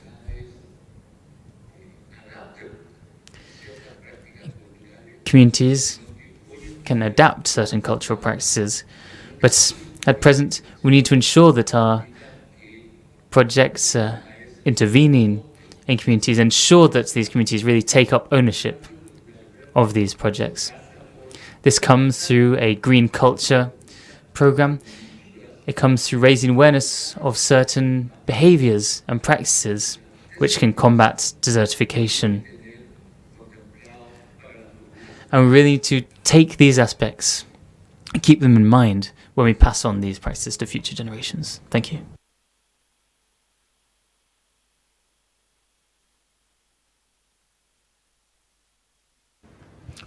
Thank you very much, Chile. European Union, you have the floor. Thank you, Chair. Distinguished delegates, ladies and gentlemen, it's my pleasure to speak on behalf of the European Union and its member states. And first I wish to thank all the panelists for their interesting presentations and also for the previous panelists sharing their inspiring stories. Different ecosystems around the world are seriously degraded because of expanding human activity and unsustainable management of planet's natural resources. This is negatively impacting both biological diversity and people's livelihoods. Land degradation and drought can seriously limit opportunities for economic development of affected rural communities, which in extreme cases may force people to abandon their land, resorting to migration as their last livelihood strategy. In this regard, we also wish to remind on the principle of leaving no one behind. It is indispensable to address the needs and rights of vulnerable people who often suffer most from the land degradation and drought and who have no sufficient tools to cope with. The civil society organizations play a crucial role in assisting the vulnerable groups. They are well aware of the needs of the vulnerable groups and therefore CSO's active participation should be guaranteed from planning to implementation of the ecosystem restoration activities. The concept of land degradation neutrality and its inclusion in the SDGs and in the Target 15.3 have built our understanding and awareness on the need to reduce the negative actions, reverse the current trend of degradation and restore ecosystems. Ecosystem restoration is an important component of conservation and sustainable development programs. It aims at sustaining the livelihoods of people depending on these degraded ecosystems. Ecosystem restoration, if successfully implemented, can create jobs, businesses and other opportunities based on sustainable management of natural resources. Ladies and gentlemen, the role of civil society organizations in ecosystem restoration has multiple important dimensions. The successful implementation of the Convention calls for effective civil society participation in planning, implementation, as well as monitoring of achieving the restoration targets and in the preparation of government strategies. Civil society organizations play an important role as brokers for building trust and mutual understanding between stakeholders, exploring and identifying different and innovative ways and means to cooperate between the civil society, the public and private sector, as well as other actors is essential. It is crucial that women and girls benefit on ecosystem restoration, equally to men and boys. In particular, rural women and girls will benefit greatly from mainstreaming gender in ecosystem restoration. Furthermore, women and girls should not be seen only as objectives and beneficiaries of ecosystem restoration, but as a part of the solution. They must be engaged in decision-making processes and their voice must be heard. We commend the role of civil society organizations in advancing gender equality in ecosystem restoration activities.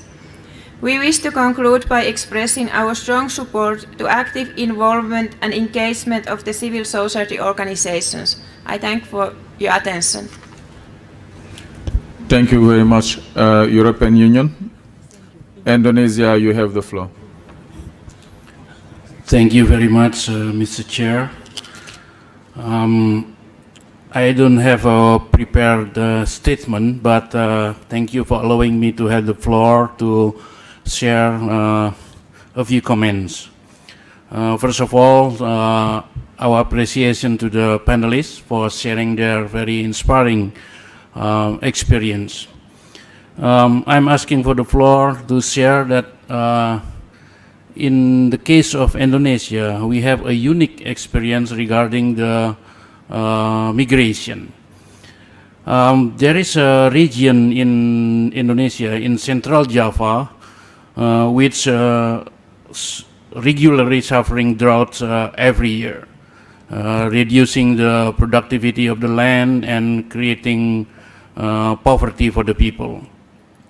These droughts, which happen for years, have been, drove people to migrate to the cities, finding for their living in cities. At the same time, Land Rehabilitation Act was undertaken by the government together with organization CSOs. So now, after a decade or more, the region has turned out to be a lush green area again. Rivers are flowing again. So to some extent, actually, we give credit to the migration to the cities for this achievement.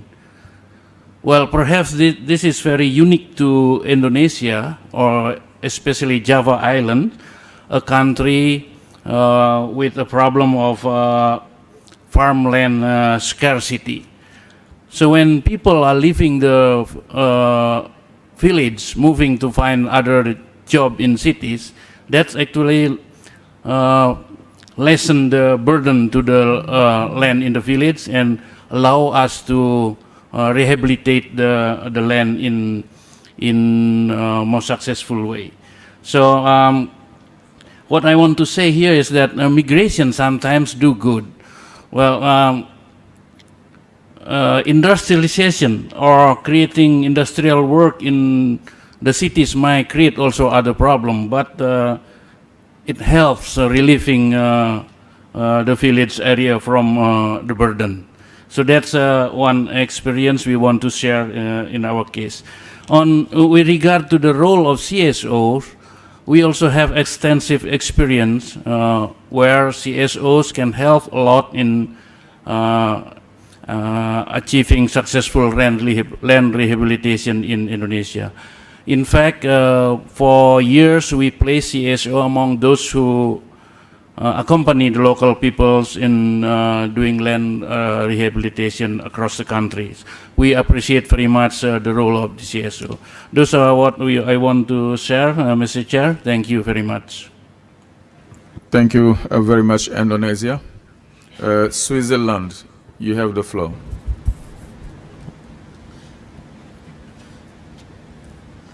Thank you, Chair. We thank the members of the CSOs for their presentations, which illustrate on how our rather abstract work at the COP reaches the ground. The active participation and involvement of the civil society organizations in the work of our convention deliberations is and remains crucial for the UNCCD to achieve its targets and objectives. It is mainly members of the CSO which are responsible for the deliveries. To further strengthen this involvement, CSOs should also be authorized to attend contact group meetings as observers, because we all could take a great profit from their knowledge. Thank you all, members of the CSO, for your engagements, and we are looking forward of our future cooperation, for which we express our great commitment. Thank you very much.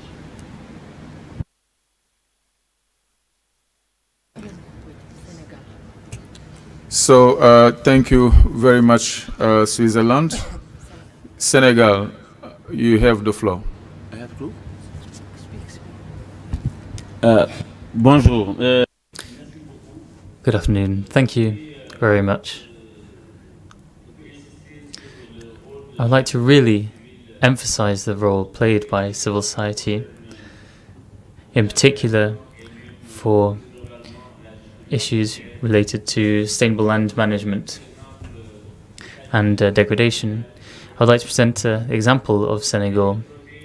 At present in our country, we have projects which striven to involve the youth. For example, the REVA project, the Retour vers la Terre in French, so return to the land, encouraging the young people to go back to rural areas to cultivate and farm land. And they're supported through this project to do so.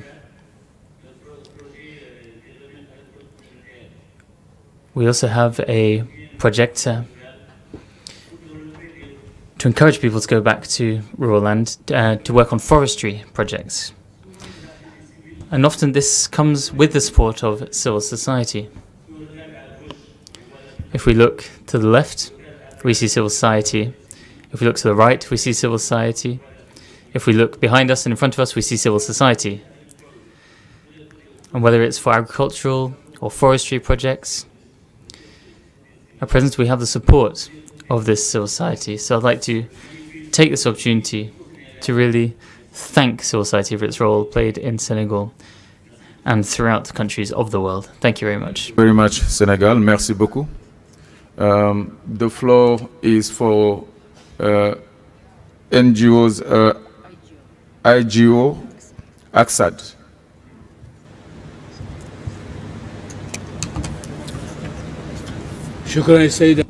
Thank you, Mr. President.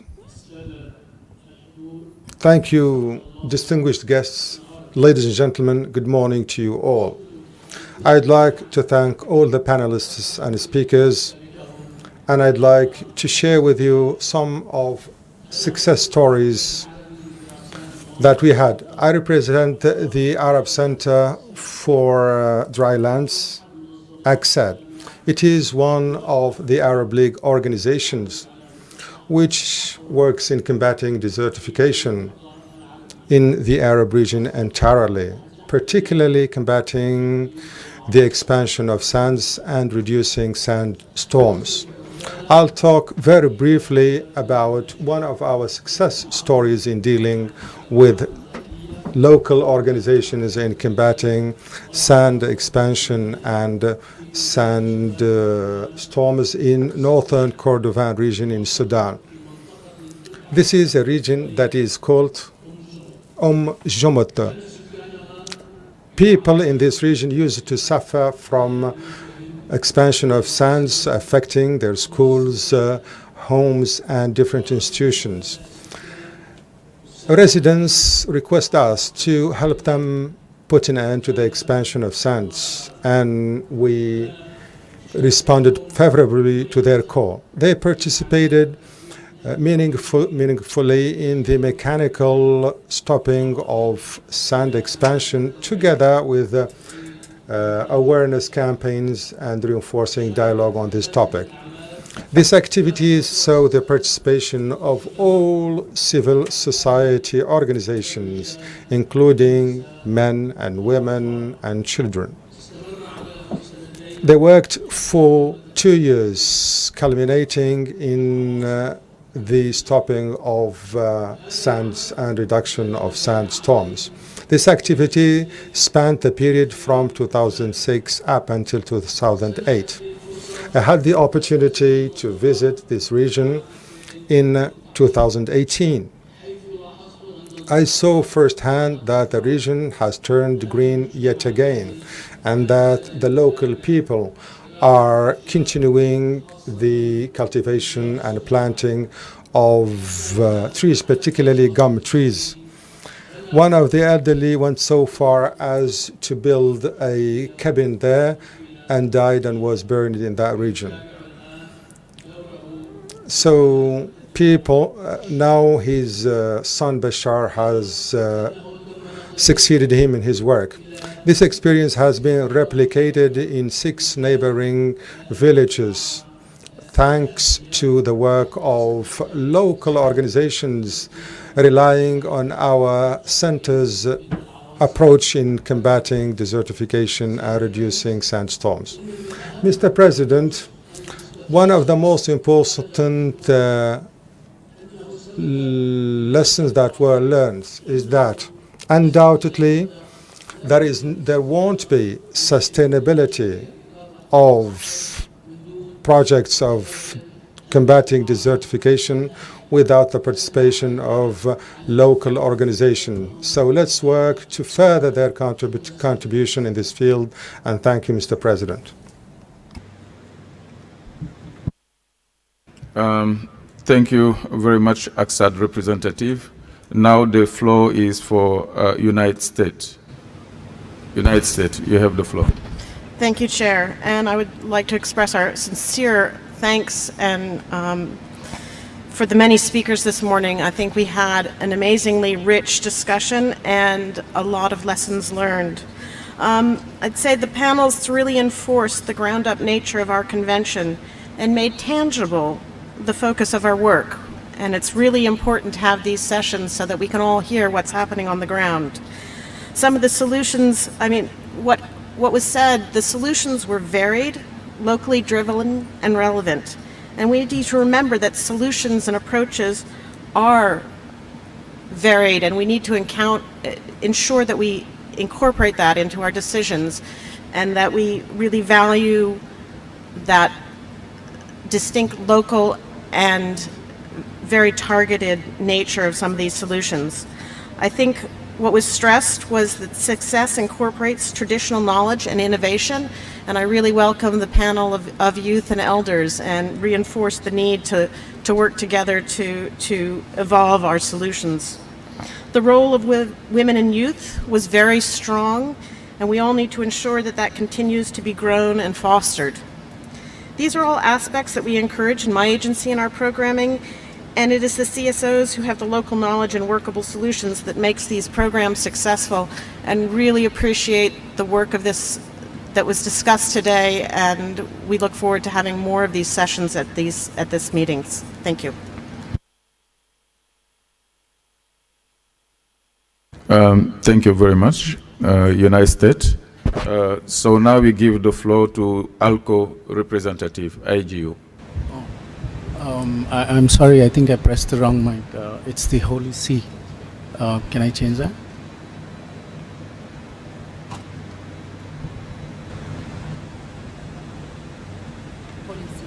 So you have the floor, Holy See.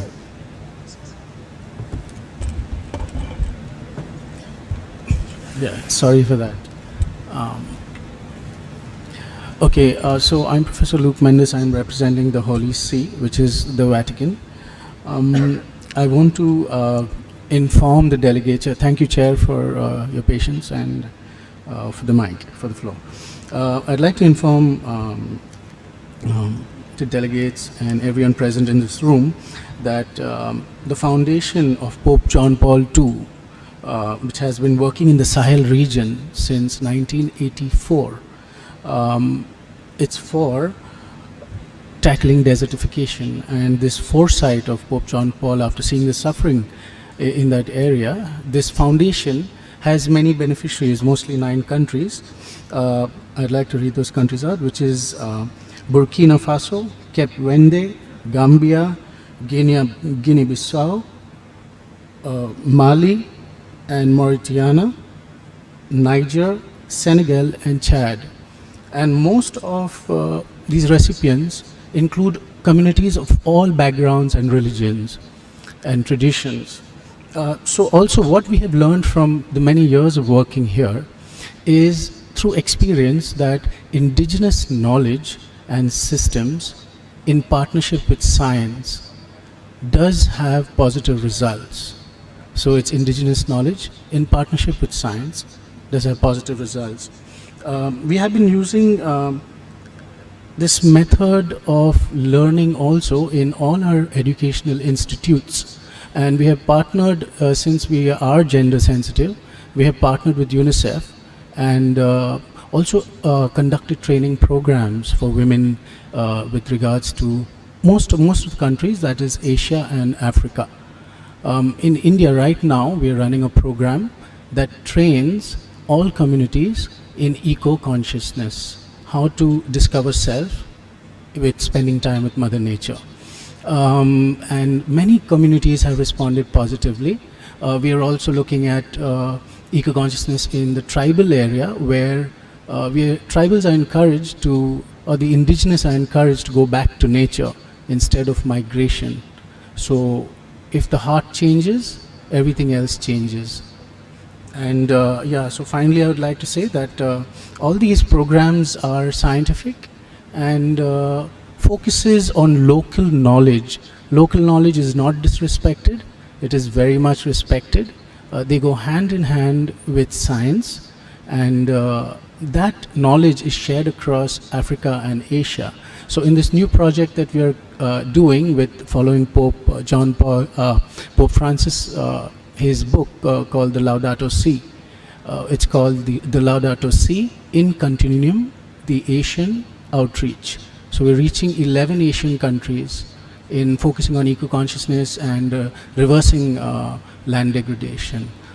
So there are lots more that we could share, and case studies which we will post to the UNCCD website, and we can learn from each other.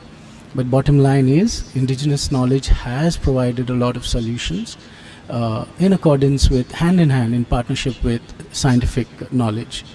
Thank you. Thank you very much. The last speaker is Guinea Republic. Guinée, vous avez la parole. You have the floor.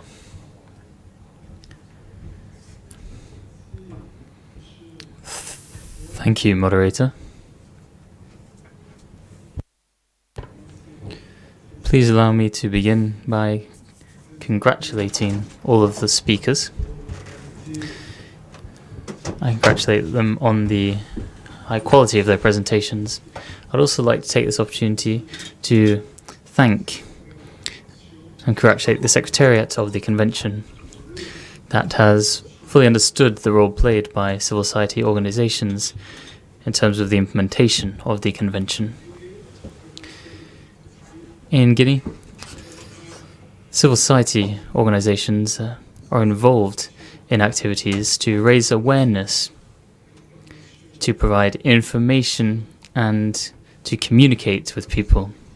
And they also actively take part in degraded land restoration activities, in the management of bushfires, in restoring land, in protecting areas, and in many other activities as well. I just want to say that Guinea really supports the Secretariat in its approach to bring in and involve civil society organizations in order to implement the Convention. Thank you very much. Thank you. Then we'll take a last speaker before we got the remarks from the Executive Secretariat. So, ECOWAS, you have the floor, the last speaker. Merci, Monsieur le Président. Thank you, Chair, for giving me the floor.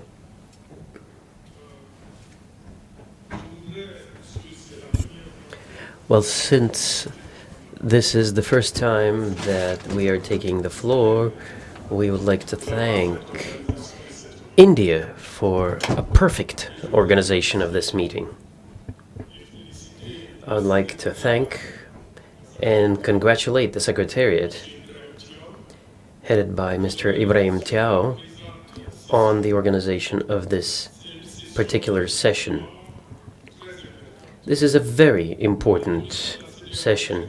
The ECOWAS Commission that I represent here today ensures the coordination of regional activities involving 15 countries.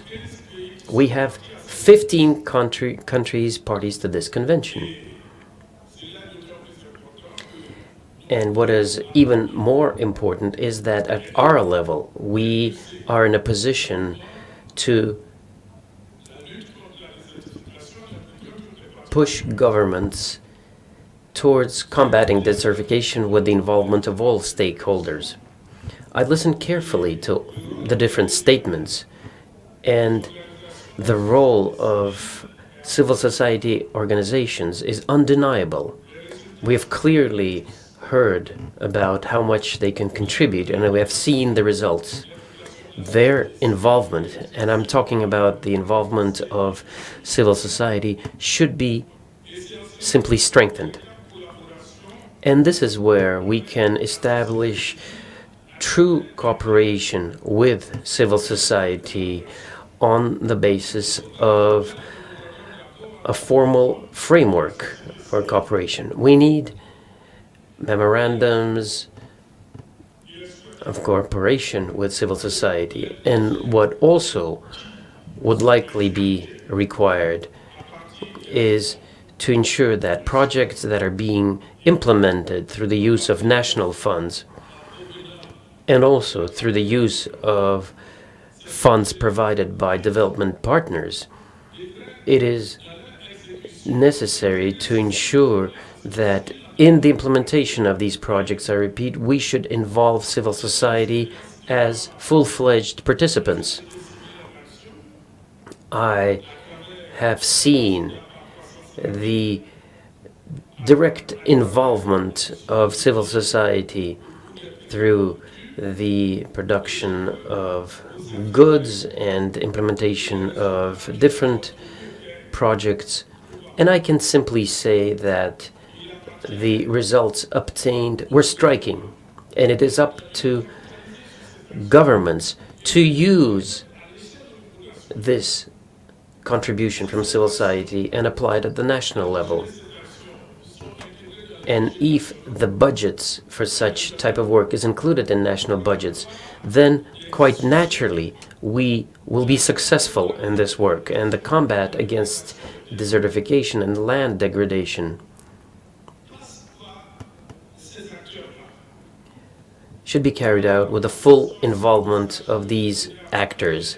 So, in essence, this is message that I would like to convey to this meeting. Thank you.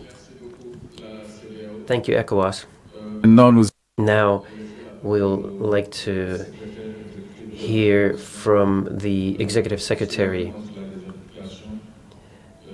of the Convention to Combat Desertification, Mr. Ibrahim Achao. You have the floor. Merci, Monsieur le Président. Thank you, Facilitator. I was actually quite fascinated by the discussion here today, and I have to say that this convention, way back during its first meeting in 1997, decided to establish this form of dialogue between parties and civil society. And I'd like to thank both parties and civil society for having accepted to have constructive dialogue on these very important issues. And we won't be able to successfully implement any convention without the full involvement of civil society. And perhaps to show the importance of the participation of civil society in this dialogue, we can say that one of the decisions that is being negotiated today was actually introduced some years ago by civil society, and that was indeed taken into consideration by state parties. And our dialogue today has demonstrated that we should build this cooperation at different levels to create these crucial partnerships for the success of our mission. The 3 Rio Conventions, with the UNDP program on subsidies, with the TVE channel, launched the 5th global competition on young people's videos, urging young people to produce 3-minute videos related to positive local action on climate degradation of land or biodiversity. And we have received replies from more than 100 countries, and the jury watched 400 videos with the goal of selecting 3 best videos. This was extraordinary work, and we, from our point of view, witnessed excellent levels of participation. Now, the video that received the attention of the jury is called Reserve 1. the Youth Land Trust by Kali Brodos from the United States of America. Kali worked for National Geographic magazine as a journalist and photographer of the fauna. And he is a member of the Council of Rainforest Trusts. And he has employed his passion for the goal of preserving the fauna, conservation, and sharing of knowledge. Now, I would like to ask for your attention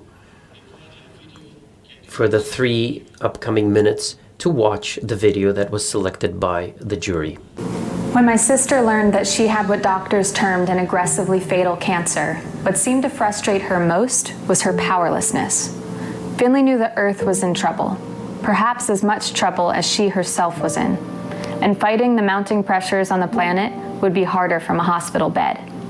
So we set up a fund, a platform she could use to fight climate change even on her weakest days. She hoped to raise $18,000 by her 18th birthday. In fact, she raised nearly $70,000. And that got me thinking, what if we could build a platform that would empower every young person who feels helpless that the planet they will inherit has been compromised by the greedy actions of previous generations? And while the world finally seems to realize that youth have a voice worth listening to, it's time that they realize that we have financial power as well. So we're coming together as a global youth community to form Reserva, the Youth Land Trust. By harnessing the power of youth connectivity and energy through social media, we aim to create the world's first entirely youth-funded nature reserve. Our charge is a 1,220-acre piece of the Ecuadorian Chocó rainforest, of which only 2% remains intact. Habitat to the critically endangered brown-headed spider monkey, to previously thought extinct toads and newly discovered and undescribed species of frog, orchid, rodent, and more. These species have intrinsic value, but they also represent the biodiversity that we humans need for survival. We see daily reports of rainforests being degraded and destroyed at alarming rates. Of animals we see in corporate logos and team mascots being pushed to the brink of extinction. We see the planet propelling further out of balance, and we're scared. But through the clarity of youth, we will channel our fear into action. Today, we set out to achieve our first victory in Ecuador with our partners Rainforest Trust and Ecominga. But we won't stop there. Our vision is that one day, every young person will feel empowered to make a measurable difference in the future of their planet.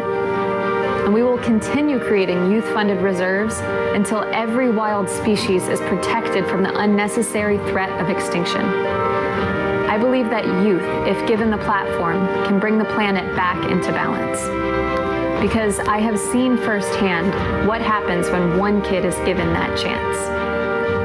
Though my sister is no longer with us, her fund has awarded $200,000 in grants to organizations fighting climate change.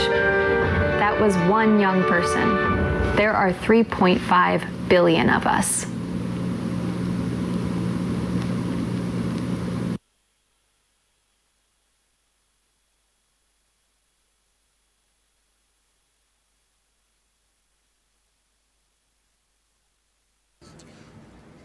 So thank you very much, Executive Secretariat, and thank you for those who have made the film.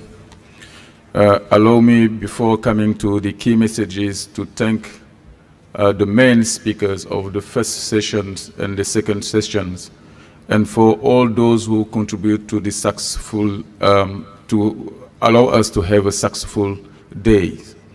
I would like, before ending, to come with some key messages. Direct access to funds for communities, especially young people and women, is needed to improve their approach to combat desertification and fight against phenomenon of irregular migration. The promotion of good practice through the combined use of low technology, what we call traditional knowledge, and high tech, modern technology is really crucial.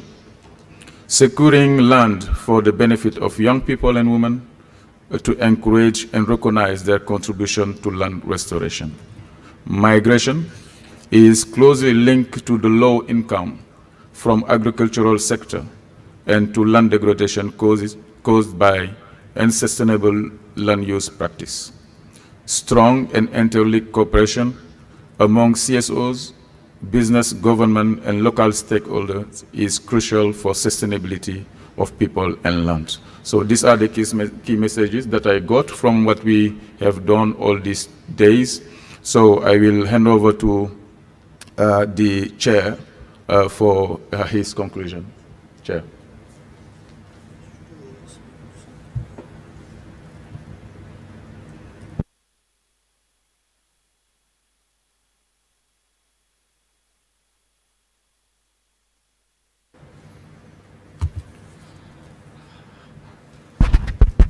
I also thank our speaker today and all the delegations for active participating in the important dialogue.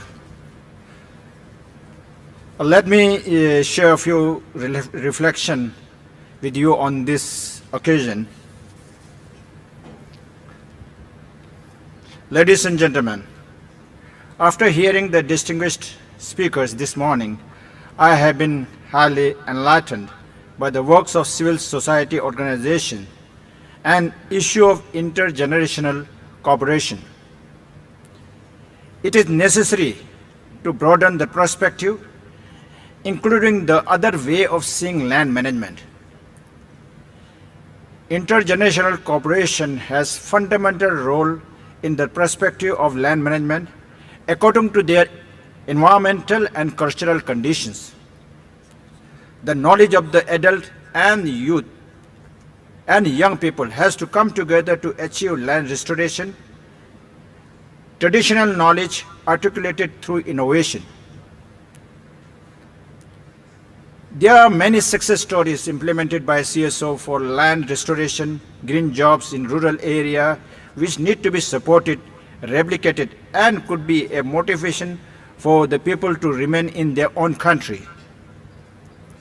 The CSO and the youth has a great responsibility for creation of green jobs, work for livelihood security, ecosystem restoration, abatement and combating degradation and desertification and drought, and climate change mitigation and adaptation. Ladies and gentlemen, land restoration has to be a multi-pronged strategy with the involvement of state, local government, multi-party agency like UNCCD at the top and local community at the ground. All these agencies has their inherent incapability to act at every level. In this whole gamut, the CSO has a great role to play. The very crucial role where the CSO can play as an integrator and accelerator for the projects and programs for the land restoration, combating desertification and land degradation.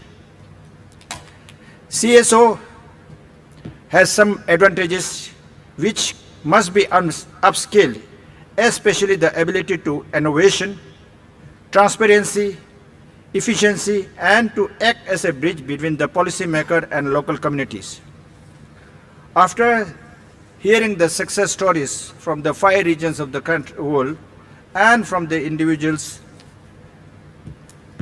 I am convinced there are many individuals, groups, societies, as civil societies who are passionately working for sustainable land management, land restoration for livelihood security, food security, water security, and ecosystem restoration.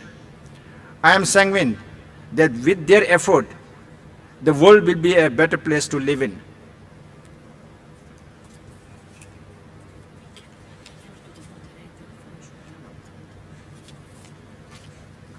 Back to the floor to moderator for short announcement. Merci, Monsieur. Thank you very much, Chair. We have several, or rather many, representatives of civil society, including artists.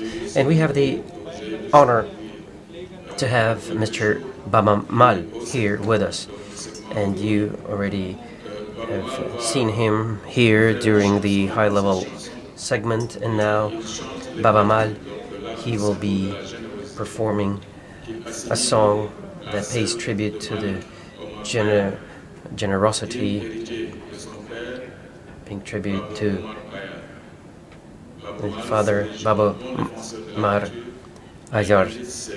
Baba Mal is a great patriot of nature, and he calls upon the citizens of his country to plant trees. And with the trees, they'll be enriching the lives of human beings. Baba Mal.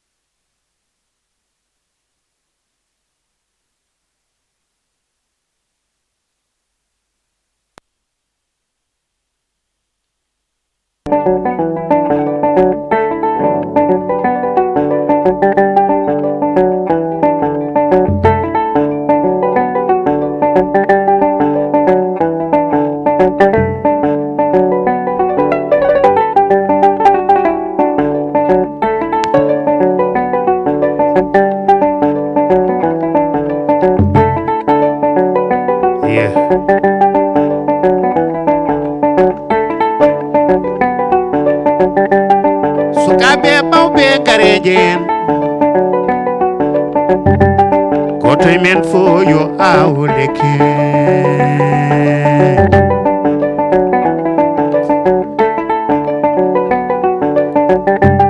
Sukabe mampe ngarejen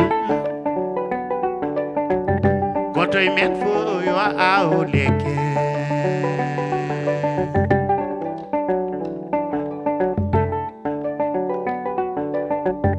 Lekina falo ilam tobo Adangurda me chelnal bandi Soleki suki wadi bubri Na fore menio ngawen lete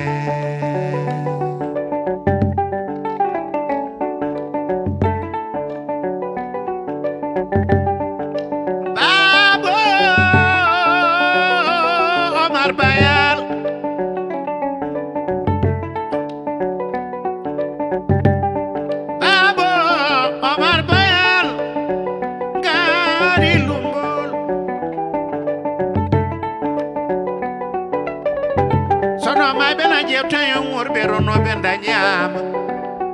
Sono mai bina jiwto e worbe dono koy danyama Malik Umar Bayal Banu Sile Umar Bayal Bubakar Umar Bayal Pullo tan pullo jasani pullo Salamale ma an So pullo jereli ma lumbol na be koy danyama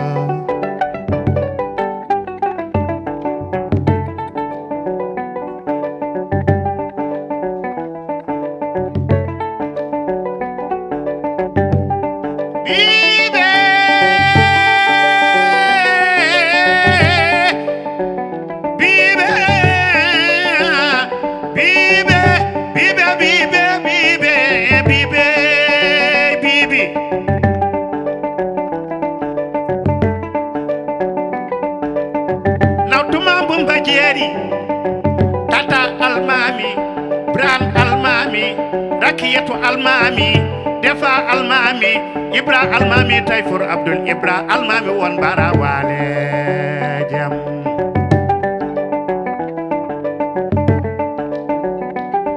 mani yor ba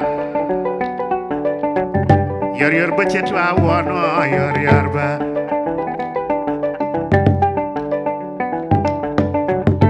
Alaji Malik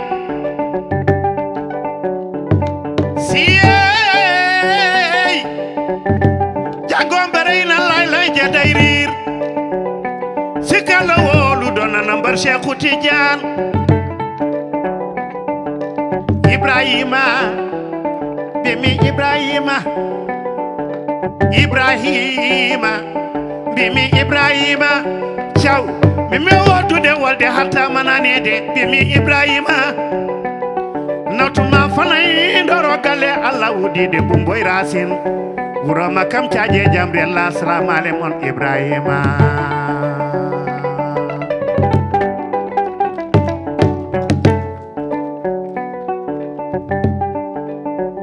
ide ko na hire nder galle men aduna o liggey ko anniyade refti en ko pellital ndiya non gare pelliten tabanen leydi men ndi gollanen leñol men ngol ha gura men jara yeeso salamu ale moɗon gari ndende noduna my mother used to tell me there is something you should be putting in your lyrics and to promote is peace and love, of course, between human beings, but to protect our land. And later on, I discovered that my older brother from Mali, Ali Farka Touré, was saying the same thing in his songs, talking about earth and saying that we have infinity reasons to take care about the motherland, the earth. This is where we work on, because this is where we live. We are not living yet in the sky, we are living on this planet Earth.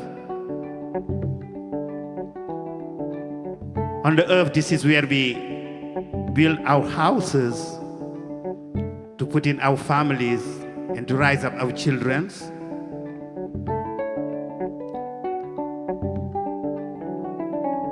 In this ground, this is where we put the seed. We get the crop from that. And this is our food. And at the end of the journey of everyone, we come back into the earth. So this is some of the reasons that we really have to take care about it.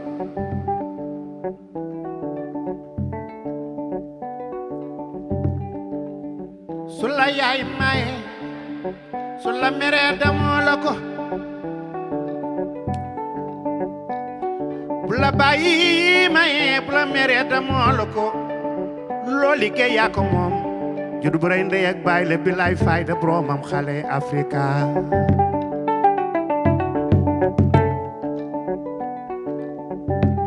Shirif Tade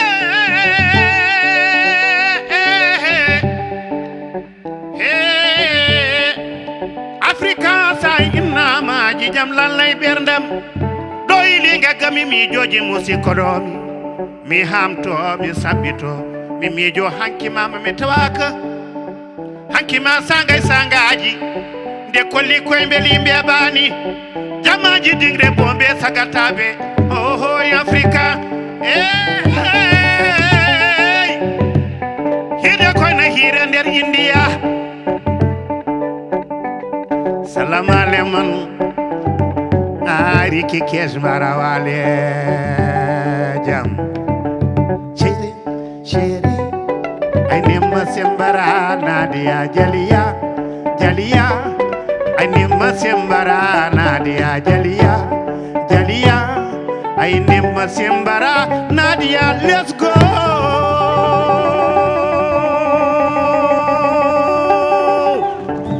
thank you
So thank you very much, Baba Mal, for having accepted to be with us here and with your great performance.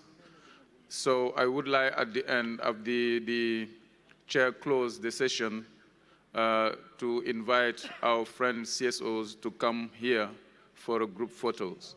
Thank you very much. So, Mr. Chair.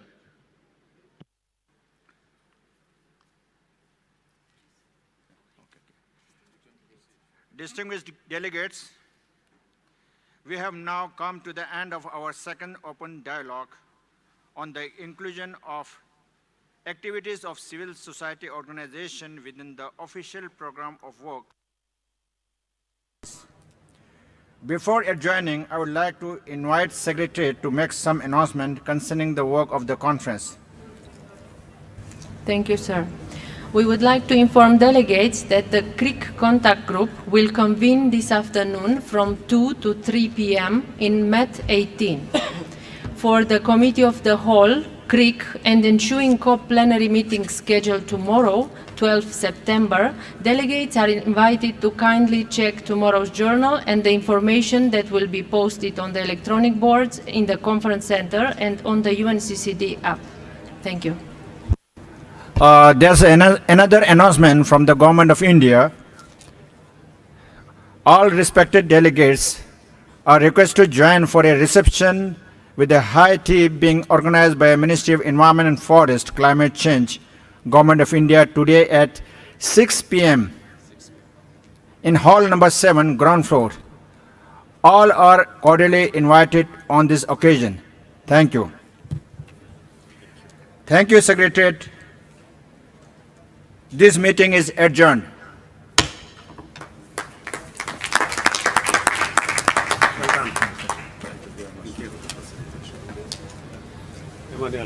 Merci beaucoup. Merci. Merci. Excellent. Merci.